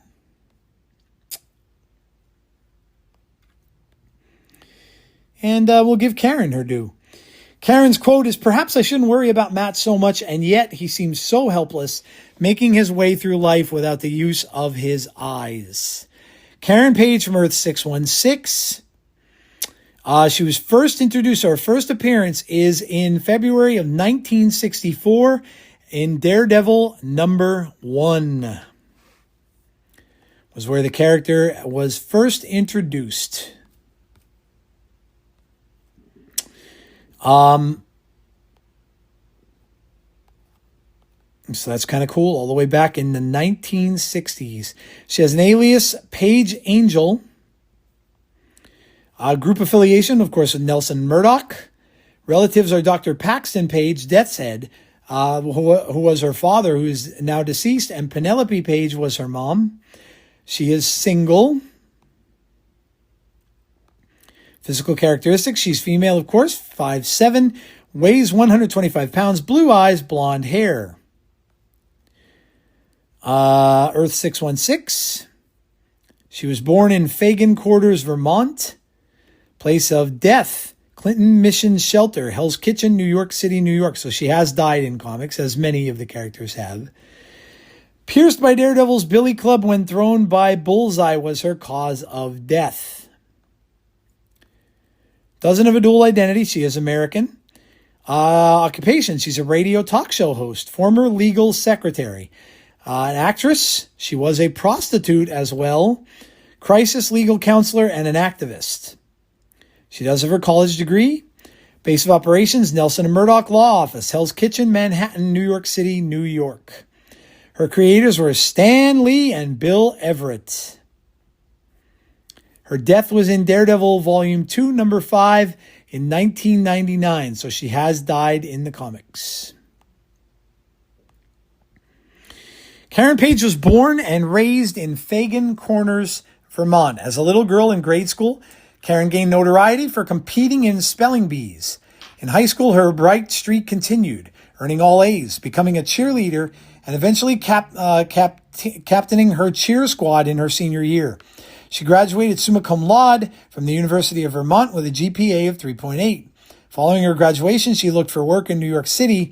Although it was assured Karen would inherit her family's wealth, she sought to make a name and living for herself. Nelson and Murdoch, attorney at law. Karen was hired to work as a secretary for Matt Murdoch, secretly Daredevil, and Foggy Nelson when they opened their own law firm together. She was at first concerned about Matt being a blind man in the big city. A blind man, she originally met the Fantastic Four when they discovered they were going to need an attorney in order to settle some legal issues. The Fantastic Four sent the Thing to Nelson and Murdoch's law office to hire them to handle those issues. Page was kidnapped quite often during Daredevil's battles, first by the Owl and then again by Purple Man. Falling in love with Murdoch, she became Matt's longtime love interest. She looked after Foggy in the hospital when he was injured by the Enforcers. She was present when Namor the Submariner came to the office looking for help. Even though she kept her love for Matt a secret, she often looked for ways to cure his blindness. She told him about Dr. Van Eck, a doctor from Boston who might be able to restore Matt's lost eyesight that had recently moved to the country of Lichtenbad. Matt refused, which angered her, and she called him a coward. Coincidentally, on that day, Matt met Foggy's old friend, who was the Duke of Lichtenbad, Klaus Kruger. When asked about the doctor, Klaus verified Karen's claims, but Matt could sense that Klaus was lying about something, and he asked to go along on the trip back to Lichtenbad. During Matt's trip to Lichtenbad, the doctor Karen recommended ended up sacrificing himself to save the country's people, so Matt was unable to receive the surgery. Karen received a memo from Matt explaining that surgery wasn't done, leaving Foggy, who also had a crush on Karen, to jealously assume that Matt backed out at the last minute, and that Karen could continue to pay more attention to Matt because of his blindness. Karen helped Foggy in his campaign to become the next district attorney of New York. With Foggy assigned to the DA job, Matt decided that he needed to get away from Karen and Foggy to reconcile his feelings and forget how he felt about her. So he closed Nelson and Murdoch and commenced traveling abroad. Paige was worried about Murdoch, so she visited Foggy at the DA's office to find out if he had heard anything. While there, they received a call from Matt saying he'd been lost at sea. However, Karen and Foggy later received a letter from Matt informing them that he was indeed alive and asking him for help in proving Kazar's innocence. The two then planned to book a flight to England to meet him, and while there, participated in a court trial against Kazar. After returning to New York, Karen was kidnapped by a man who switched bodies with Ox. When she recognized him going on a rampage through the city, but after being brought back to his lab, she quickly escaped with the help of the original Ox. Let's see, Masked Marauder, Mike Murdoch, relationship with Matt. Mike is Matt's twin brother who appears in a lot of Daredevil comics. Finally, at the funeral of Karen's father, who had become the supervillain Death's Head, Matt revealed to her his secret identity as Daredevil and agreed to leave superheroics to marry Paige. However, while working with Foggy against organized crime, Matt had to don his mask to Karen's chagrin. She had an actress career for a little while when she was in LA. She was a radio host. When Matt was working at prestigious lawyer's office, Karen found a new job as a radio talk show host and DJ at Wilson Fisk's WFSK under the alias Paige Angel. But she actively kept this job a secret from Matt and her other friends. Karen knew rumors suggesting that WFSK had mob connections and was involved in money laundering.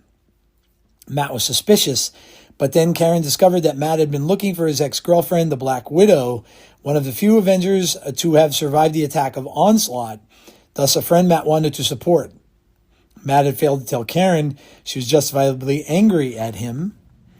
Then there's the trial of Karen Page. Karen was offered a daytime radio program in Los Angeles. She decided to accept separating from Matt, mostly to learn to forgive herself. 6 months later, Karen was diagnosed as HIV positive. This was part of an evil scheme where supervillain Mysterio, attempting to defeat Daredevil and knowing all of his secrets, manipulated Daredevil's friends to drive him mad. Indeed, Mysterio impersonated the doctor and did not even know whether Karen was really HIV positive or not. Karen then returned to Matt's New York home. Once Karen was alone at home, she was visited by Mysterio, who was under the alias Nicholas Macabre. And Mysterio told Karen that Matt was trying to protect the baby that brought bad luck to nearby people, and that the baby was responsible of Karen's and several other people's plights.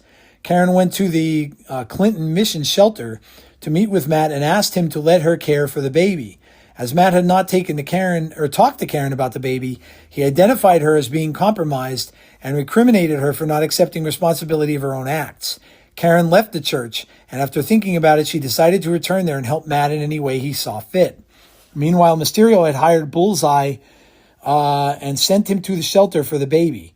With additional orders to massacre anyone there except Daredevil, he did kill nuns and witnesses, with a body count of 11, but failed to find the baby and started battering Daredevil. Karen arrived at that point and tried to help. She asked Sister Maggie to take the baby out while she used a figure of the Holy Child to attract Bullseye's attention. Pretending to deliver the baby in exchange for Daredevil's life, Bullseye was initially tricked, but when he saw the trick, he hit Karen. Karen grabbed Bullseye's gun and threatened to kill him, but Bullseye was not scared because he knew his gun wasn't loaded. Finally, when leaving with the baby, Bullseye took Daredevil's billy club and threw it at Daredevil as a killing weapon, but Karen intercepted it with her body, dying in his place. Soon after, Daredevil defeated Mysterio, who took his own life. This is a sick story. I read this, and in fact, if I remember correctly, this story was written by Kevin Smith, I think. I could be wrong. Karen's funeral was attended by several friends, including Liz Allen, Captain America, Bucky Blake, Stan Lee, the Black Widow, the Fantastic Four, the Fat Boys, Mr. and Mrs. Peter Parker, Kevin Smith, and many others. Foggy Nelson could not attend because he was in prison at that point. Matt was so aghast that he could not even give Karen's panegyric. He was later encouraged by Spider-Man, who reminded him of the baby he had saved, a baby that was given up for adoption and that Matt chose to call Karen. Karen's insurance policy from FSK allowed Matt to rebuild the Nelson and Murdoch law office. But I remember reading this story with Mysterio. It was crazy because I've always been a huge Mysterio fan. So if you want to go check that out, that is a really, really, really good book. And a very cool graphic novel. Very intense. But if I'm not mistaken, I do believe that was written by Kevin Smith. See if I could see.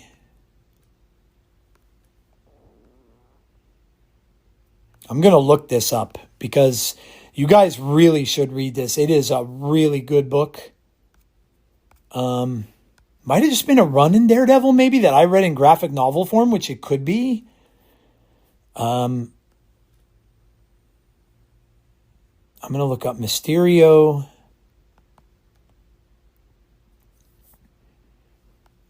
Daredevil.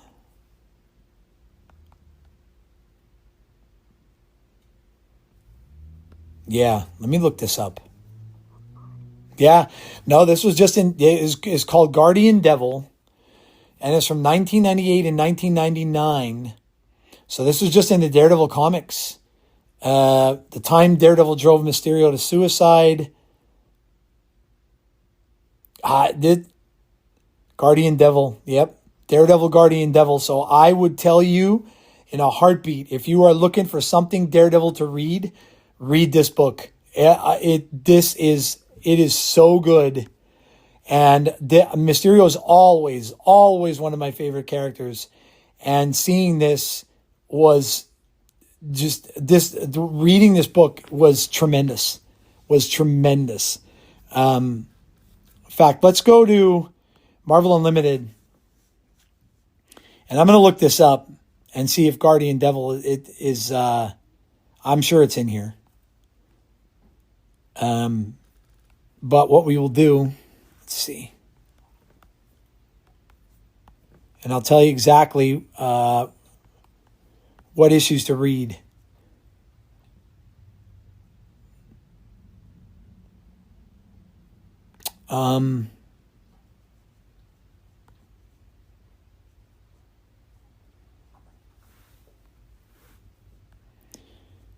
Let's see here. Daredevil. 1999.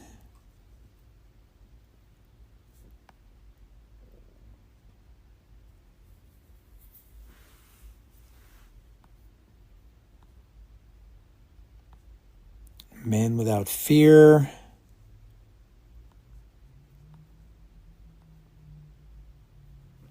I want to look. Oh man.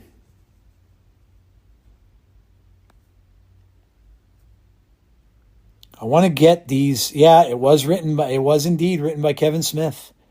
So Kevin Smith, the actor, Kevin Smith, the director, wrote this, and this is literally one of my favorite. You know, there you go. That's how I'm gonna find it in here. I'm gonna look up Daredevil, Kevin Smith, because I'm sure it's in this Unlimited app. I should read this again. This was so good.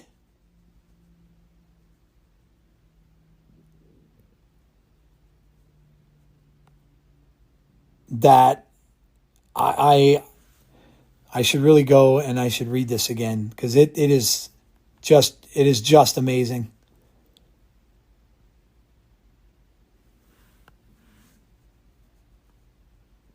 Now this is from 2023 to present, so that's not. Yeah, I don't want that.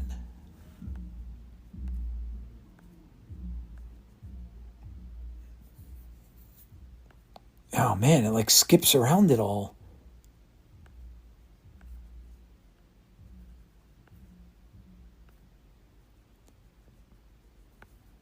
Yeah, it goes from. I've got to find the ones from 1999. I'm sorry I'm taking so long, but there's a ton of Daredevil stuff, of course, in the Marvel app. So, I mean, but I got to find the stuff from where I want.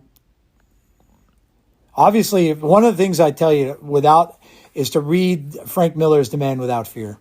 That is just, you want to read about Daredevil, that is the ultimate Daredevil read. But this other one that Kevin Smith did, it is tremendous. Guardian Devil is just tremendous. Like I said, I want to get the exact issues. So if you're going to go out and look for them, you'd probably find it, I would imagine, in graphic novel form. But if you want, because that's how I read it, I think.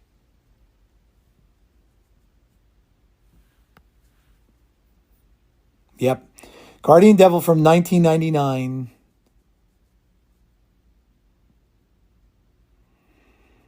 Kevin Smith, Joe Quesada. Guardian Devil is an 8-issue Daredevil story arc published in Marvel Comics as in Daredevil Volume 2, numbers 1 through 8. Hero suddenly caring for an infant that may either be the Messiah or the Antichrist. So there's some religious stuff in it too. The issues were written by filmmaker Kevin Smith and illustrated by Joe Quesada and Jimmy Palmiotti. 1999 graphic novel. So there is a graphic novel combining the 8 issues into one collection. Features an introduction by Ben Affleck, who portrayed Daredevil in a 2003 feature film adaptation in which Kevin Smith has had a supporting role. So this all came around. The story features strong Catholic themes, which come from Smith's experiences. So yeah, I need to read this again because it was brilliant. Absolutely brilliant. But yeah, Frank Miller's The Man Without Fear, but this one, just freaking tremendous. If you're gonna read Daredevil, this is one of the best ones I would tell you to read. Obviously you could go back in the app and read about his origin story, and you know, from when Daredevil first came out, and all that is all in here. But that run with Mysterio in it, and if you happen to be a Mysterio fan, and especially you know, I read you the ramifications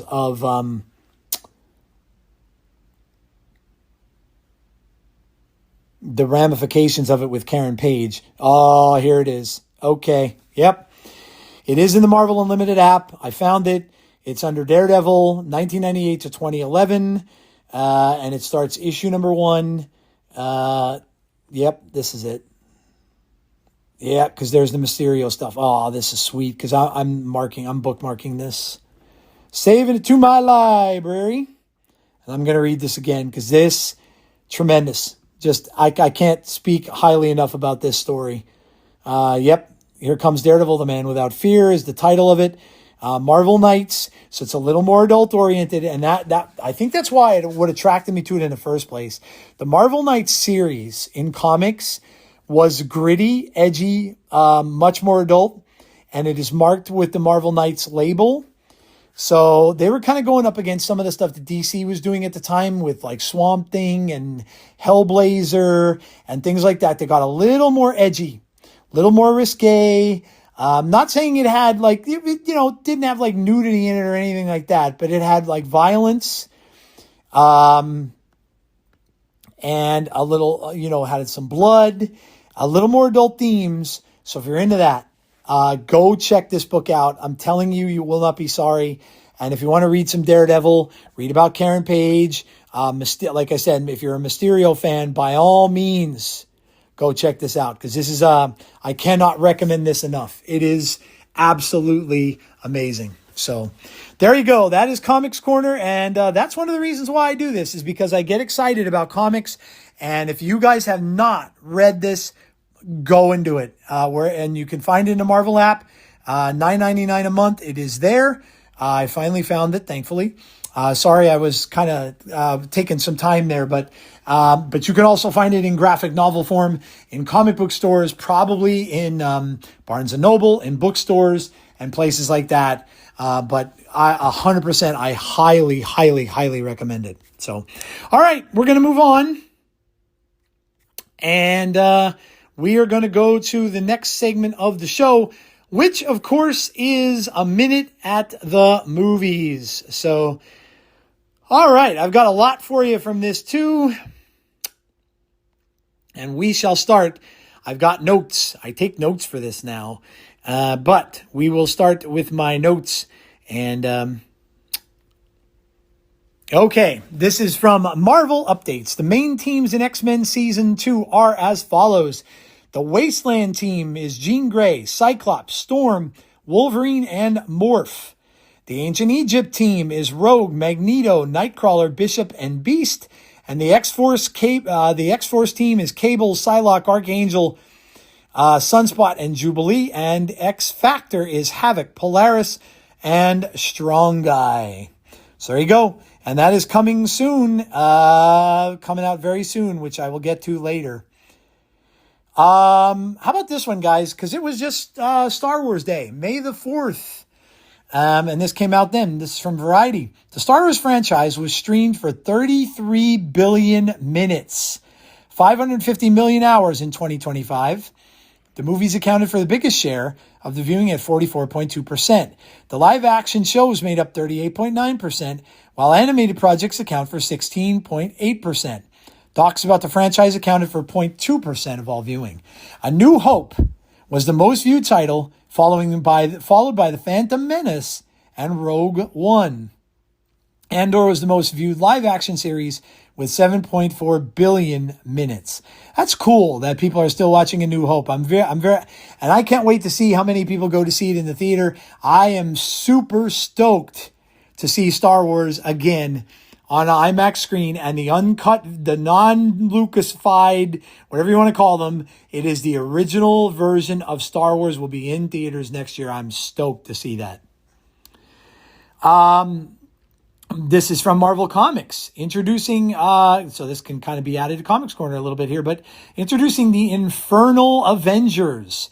With his fallen army bolstered by Earth's mightiest monsters, Infernal Hulk, that's that horror title that I've been reading, sets his sights on the world's remaining heroes. Follow the path to Hulk War Infernal Rage in the pages of Infernal Hulk every month. Very good book, guys. I love it. It's a horror comic, and it's building to something big. They have a summer preview pick out of the UFO from Steven Spielberg's Disclosure Day. It has been shown on the screen, and it looks awesome. I cannot wait for this movie. I am so excited to see it. And some people are still saying it might be a sequel to Close. If this ends up being a sequel to Close Encounters, I'm literally going to pass out. Brad from Dread Central says Steven Spielberg's Disclosure Day just revealed its UFO, and it absolutely looks like classic Spielberg sci-fi. New images finally offer a full look at one of the alien spacecrafts from Spielberg's mysterious extraterrestrial thriller. I can't wait. I spoke about this. If you have not watched the end of Maul, the Darth Vader scenes, I literally sat there with my phone and took screenshots. I was in awe. He didn't say one word, and he didn't have to. All you heard was breathing. He fights Maul, and just decimates everyone in his path. Amazing. And that said, Discussing Film says Shadowlord has already been renewed for season 2 at Disney Plus. That is awesome news because it was fantastic.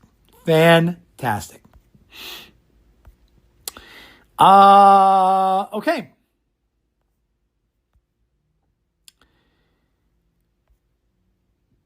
Tobey Maguire, according to a scooper, Tobey Maguire and Andrew Garfield's Peter Parkers will be separated they're coming back supposedly in Secret War. And they will be separated, and the latter will get to fight an alien. So Andrew Garfield's Peter Parker will be fighting some sort of alien in Secret War.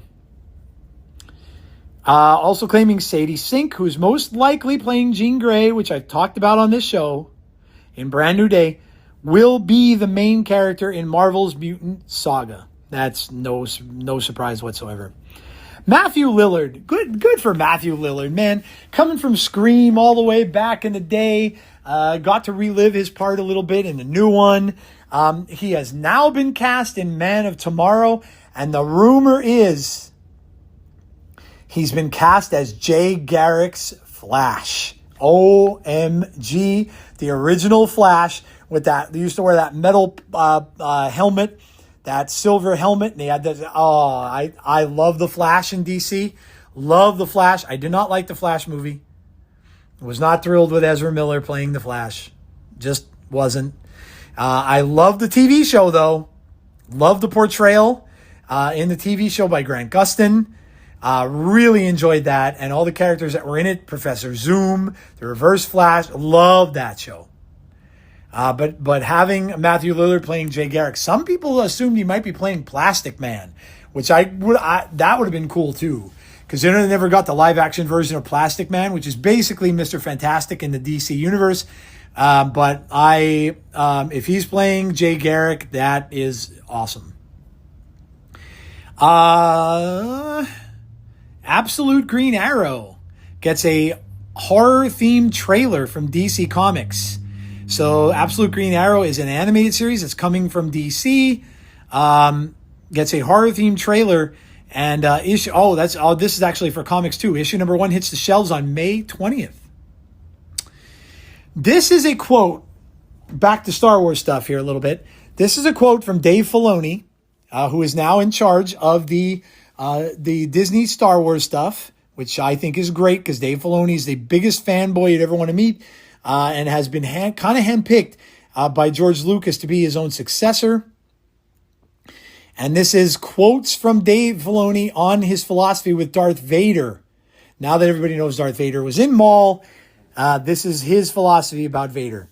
And he says, the key to Vader for me is that he is not Anakin. He doesn't recognize that. He can't. Anything that reminds him of Anakin, he's going to destroy.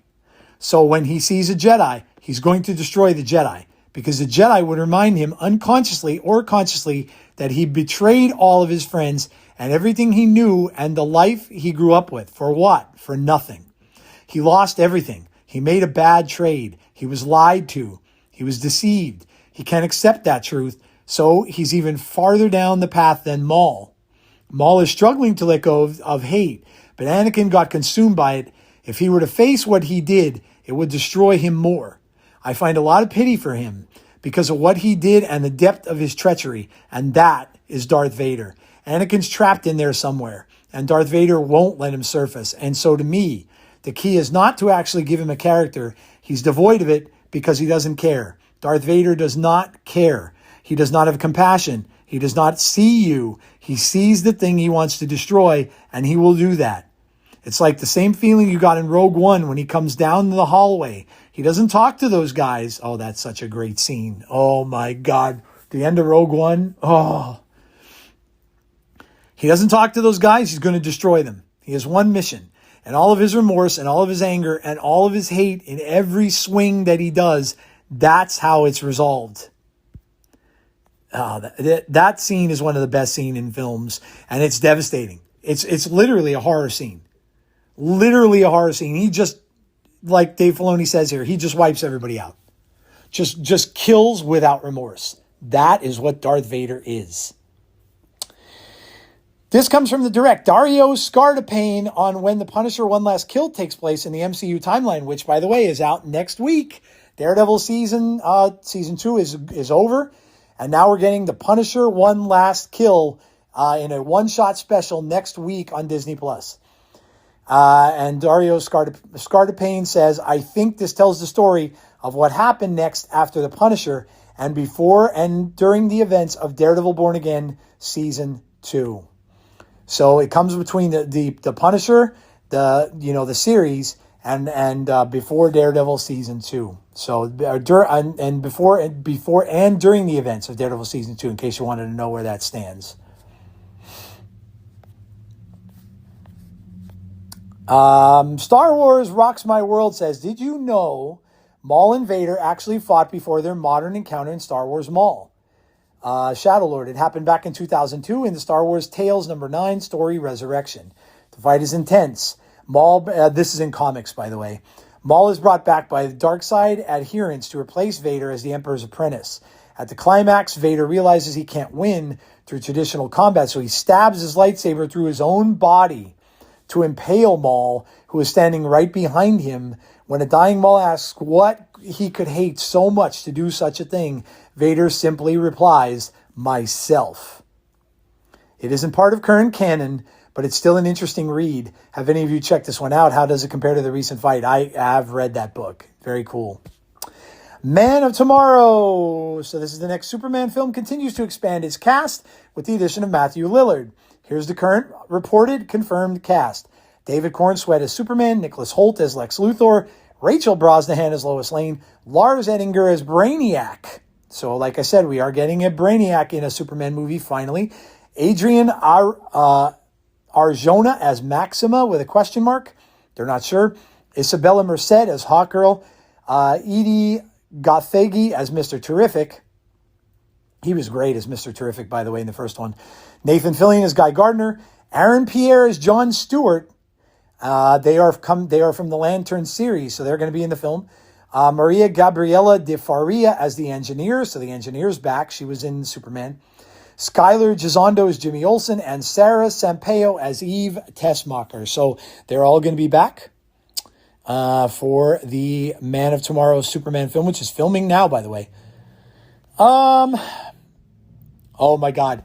We got 2 screens from the Batman 2. So this is the Batman with, I'm going to forget the actor's name from Twilight. Damn it.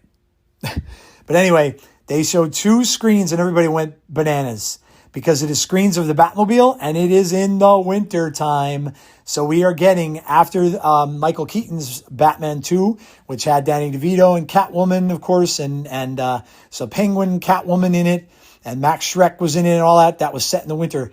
And this one is obviously going to be as well, which is awesome. The Batman 2 will officially take place during the winter, says Culture Crave.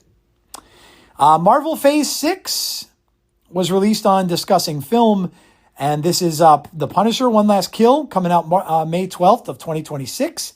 X-Men 97 Season 2, summer 2026. Spider-Man Brand New Day, July 31st, 2026. Avengers Doomsday, December 18th of 2026. Vision Quest, coming out in late 2026. That's, of course, a series with that's going to end up all the stuff with WandaVision and Agatha all along and all of that. Avengers Secret Wars, December 17th, 2027. There are some untitled movies that are listed here. February 18th, 2028. May 5th, 2028. And then we got a couple then we have a couple more untitled movies, November 10th, 2028 and December 15th of 2028. So this is supposedly what is going to be in Phase 6. More stuff from DC here. The Batman Part 2 and Man of Tomorrow have both officially started production.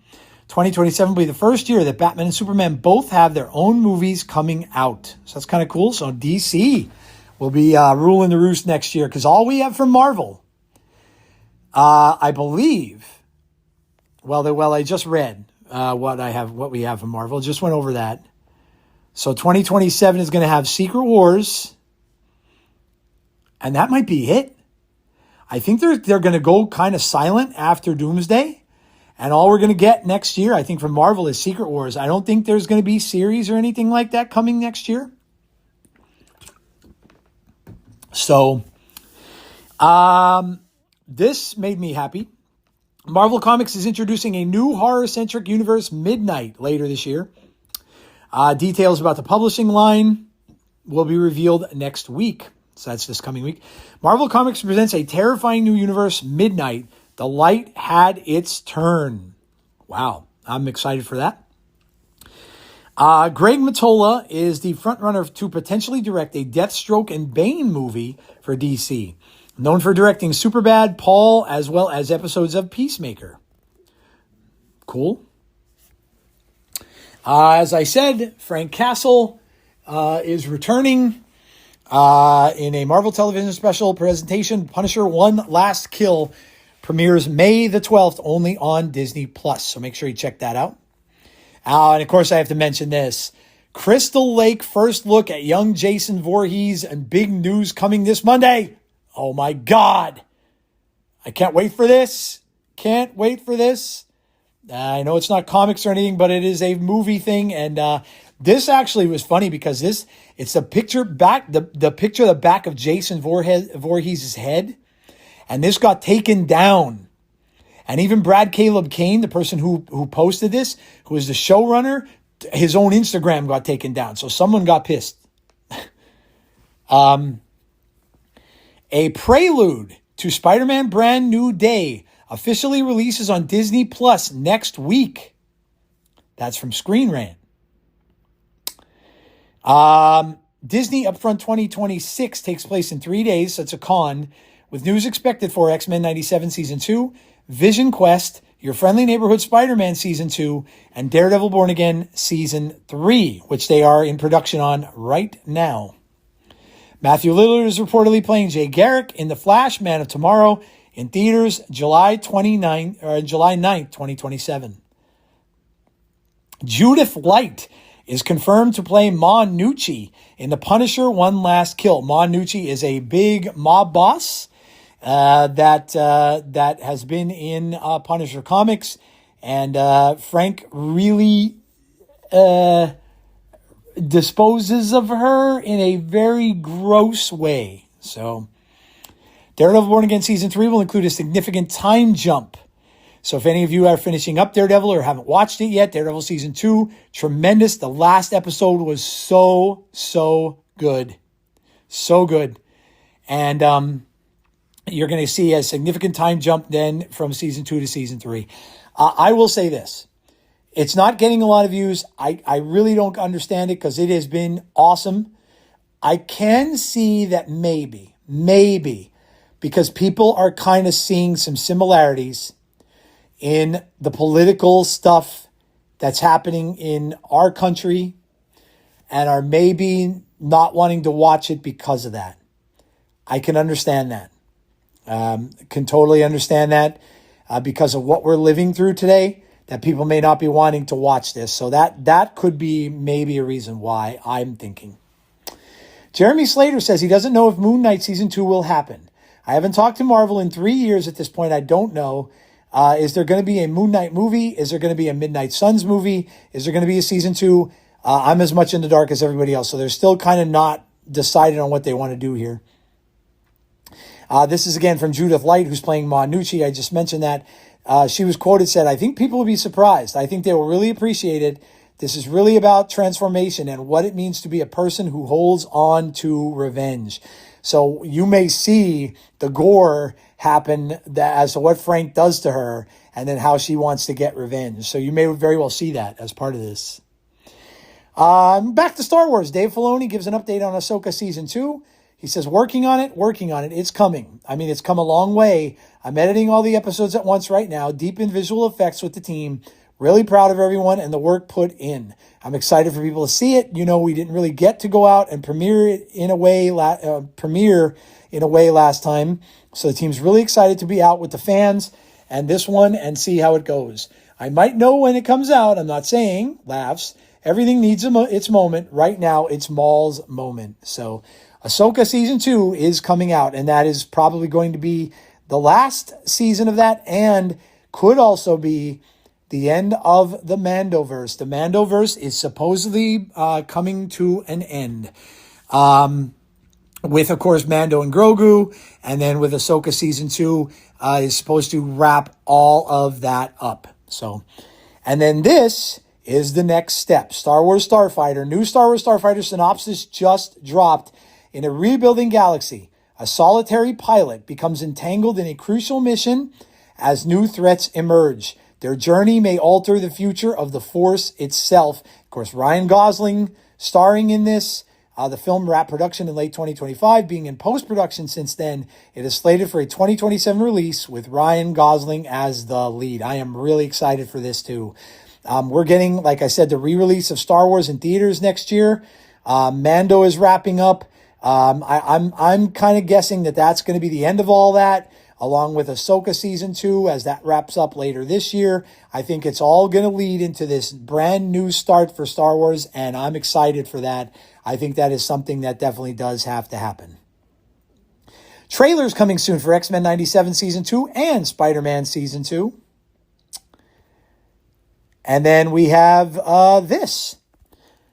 The new Mary Jane. Apparently actress Madeline Pesh will be the Mary Jane of the Spider-Man universe of Tom Holland and therefore of the UCM. Also, it is revealed she would appear for the first time in Spider-Man Brand New Day at the end of the movie.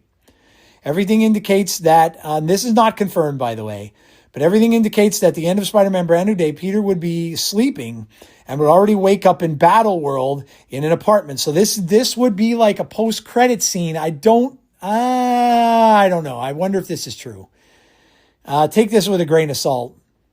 Wake up in Battle World in an apartment and we'll meet this character that when asked who she is, she will answer, I am Mary Jane. What's going on? She will reply as concerned. Peter will not realize that he'll be in Battle World.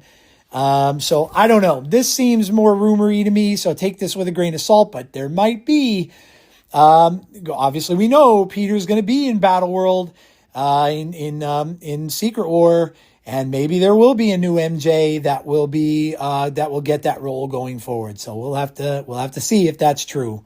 But in any case, some of these things you really do kind of have to take with a grain of salt. This one came through today. Someone tweeted on the Batman Saga News, my biggest effing dream to see in live action is a bloody Batman in snow. I really hope this means it's happening. Matt Reeves, the creator, responded, indeed it is. Oh, man. Oh, man. And then this comes from James Gunn, because he's always being asked about who he's getting to play his Batman, because, of course, Matt Reeves' Batman is happening in supposedly a different timeline, although people are convinced that his Batman, and I still can't remember the poor actor's name, that Pattinson, Robert Pattinson, there you go, that his Batman is going to be the Batman, but he is vehemently denying it. But he says, do I have absolute ideas about actors to play Batman? Absolutely, I do. I have guys I like. I have guys that are at the top of the list, just like I had people that were at the top of the list for Superman. But let me tell you something. They aren't David Cornsweet, right? They didn't get the job. People can guess, and maybe they'll be right about certain things I don't know. I don't know what you're talking about specifically. It's totally up in the air. We'd have to screen test. We'd have to do the whole thing. It's unlikely that I'm going to hire someone that's like Sylvester Stallone as Batman, where we're just hiring him. It's unlikely that Batman's going to be one of those guys, but it's possible. I know one actor in particular who's a pretty big star that wants to be Batman. We've talked about it, but I'm not sure that's the case. So supposedly he's doing a movie called Brave and the Bold, which is going to be the introduction of his Batman. Although I am perfectly fine with Pattinson's Batman merging into that universe. I think him and David Cornsweet would be awesome together, but I just don't think that James Gunn is going to go there. So there you go, guys. Movies coming up. Of course, I have my tickets. I'm going to go see Mandalorian Grogu. When I do, as I usually do, I will do a review for all of you. A lot of yous in there.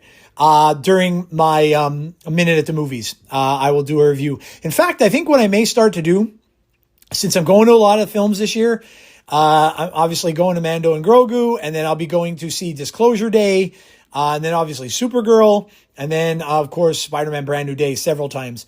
But I think what I will do is take my minute in the movies, and I will use that as my platform from this to make a separate review of those movies. So I will have that coming up, and I will put that out on as a separate podcast under the it'll be under, of course, Snap Decisions, but it'll be a separate thing that'll be there called A Minute at the Movies, and it'll be a review of these movies that are coming out that I will go and see. So I think I will do that. All right, I did have a couple little news and notes of gaming stuff. I had one. Where the hell is it? Man, I had it crumpled in with all the other stuff, and I probably passed it completely by here. But let me see if I can find it. Yeah. First trailer for the new Star Fox game. So if you're a fan of Star Fox, will be releasing June 25th on Nintendo Switch 2. Nintendo Switch 2. Let's see if there's anything else video game wise.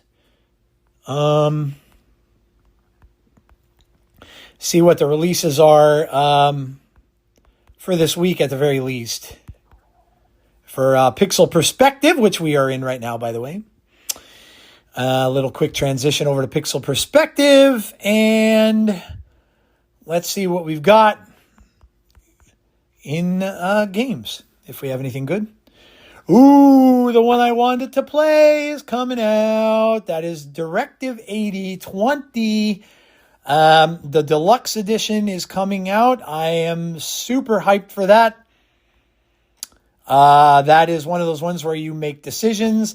They said it's like a cross, has a little bit of Alien in it, the movie, a little bit of The Thing in it, John Carpenter's movie. So I am stoked for that.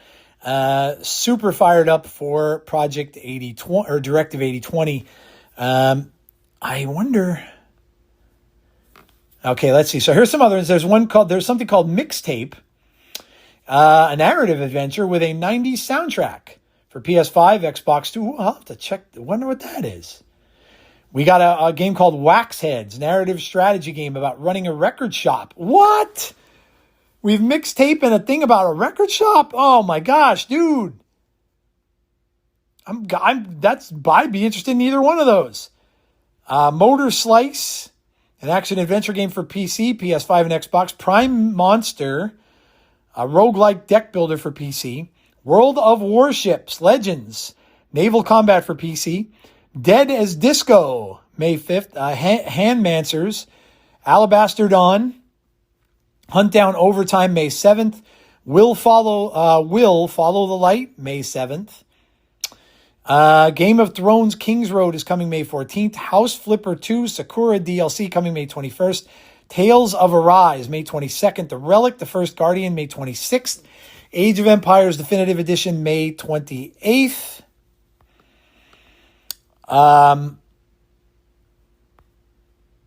I am going to check out, though. I want to check out. Let's see when this Directive 8020. Let's see when this is coming out. But I want to check out those other ones, Mixtape and Waxheads.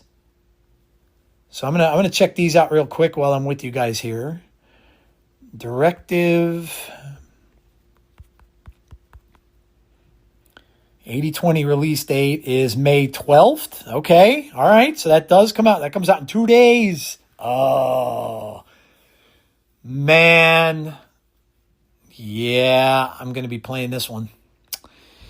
Comes out in 2 days.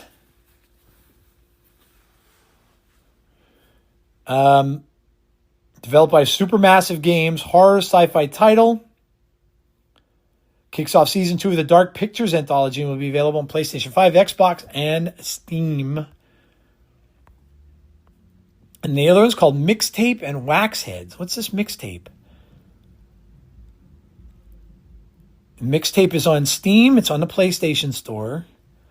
Nostalgic narrative-driven adventure game from Beethoven and Dinosaur, released in May 2026. Follows 3 high school friends on their last night together before going their separate ways, set to a soundtrack of 90s alternative and classic rock. Inspired by 80s coming-of-age films, the game blends minigames, exploration, and music to create an emotional, humorous story about friendship, change, and growing up. No kidding. That sounds awesome. Centers on their last night of high school for friends Stacy, Van, and Cassandra as they try to get to a party while reminiscing and dealing with life changes. Music is central, with each significant moment tied to a song from artists like Smashing Pumpkins, Iggy Pop, Joy Division, and The Cure. Gameplay involves simple activities like skateboarding, exploring, and minigames, and focusing. Oh, this sounds awesome. It's got a 9 out of 10 on Steam and a 10 out of 10 on IGN, dude.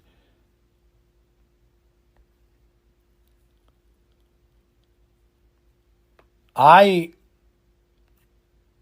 definitely am going to look into this. That sounds like right up my alley. Mixtape, and the other one's called Wax Heads.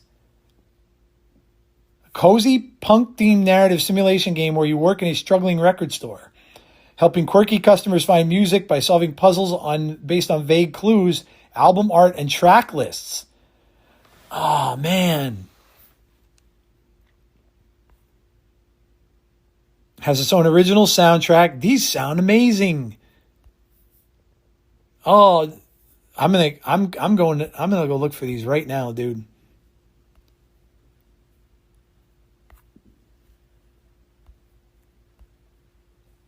And I just lost my page. Oh, I hate that. I hate that. I gotta go back to where that was. Oh man, you're killing me. Killing me, dude. I hate when I do this. Okay, this should take me back. Yeah, okay. Mixtape and Wax Heads. Let me go. I'm gonna check my PlayStation Store, which I have on my phone here. Mixtape. Let me see how much these suckers cost. I don't have a ton of money, but Mixtape is $17.99 on the PlayStation Store. 10% off I get because of PlayStation Plus. It's normally $19.99. And Wax Heads,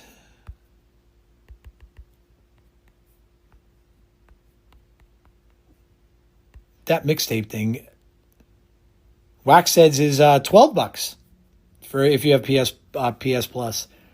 Normally 14, but it's oh man, I'm gonna have some fun, man. I'm gonna go play some games. That mixtape, I definitely that is 100% interests me. I love nostalgia trips like that. Oh my god, I'm excited. I discovered some new games with y'all. Hey, that is going to do it for this episode of Snap Decisions. I hope you enjoyed the show. Went a little long. Let me see how long we are. Oh, we're over 2 hours, baby. We're back. But look, in any case, I am part of the Snap Judgments League of Podcasts, which includes such people as Snap on This, with your host, Lauren Whatevs, Benjamin Roller, and It's Just Re. Tremendous. They do such an amazing job. Their podcast is so much fun. They talk about Snap, of course, all the cards and stuff like that. They talk about the seasons and rank the cards and all that stuff. They also have their secret homework, which is the most fun part of the show, I think. And of course, Ree talks a lot about comics, and Ben talks a lot about other video games and stuff like that. So go check them out. Every single Friday, it is out on YouTube. It is also out on all the audio podcast formats as well. And of course, check out Glazer. Support Glazer any way you can. He does so much for Marvel Snap. One of the guys that is just a tremendous person. Does those deck lists every day for you guys to go and find out, like I was talking about earlier in the show, to go and find out like what decks to play, what decks are popular, and stuff like that. He even helps you if you don't, he'll tell you alternatives to use and stuff like that if you don't have all the cards and everything. So, and he gives away season passes too. So just go check out whatever Glazer's doing. He plays different games too, Slay the Spire and things like that. So go check him out. He's on Twitch. He's on YouTube with his videos and stuff like that. So go check out Glazer. He's just one of the good people in the game right now. And yeah, one of my favorite people in Marvel Snap. Support him as well. I'm on his Discord.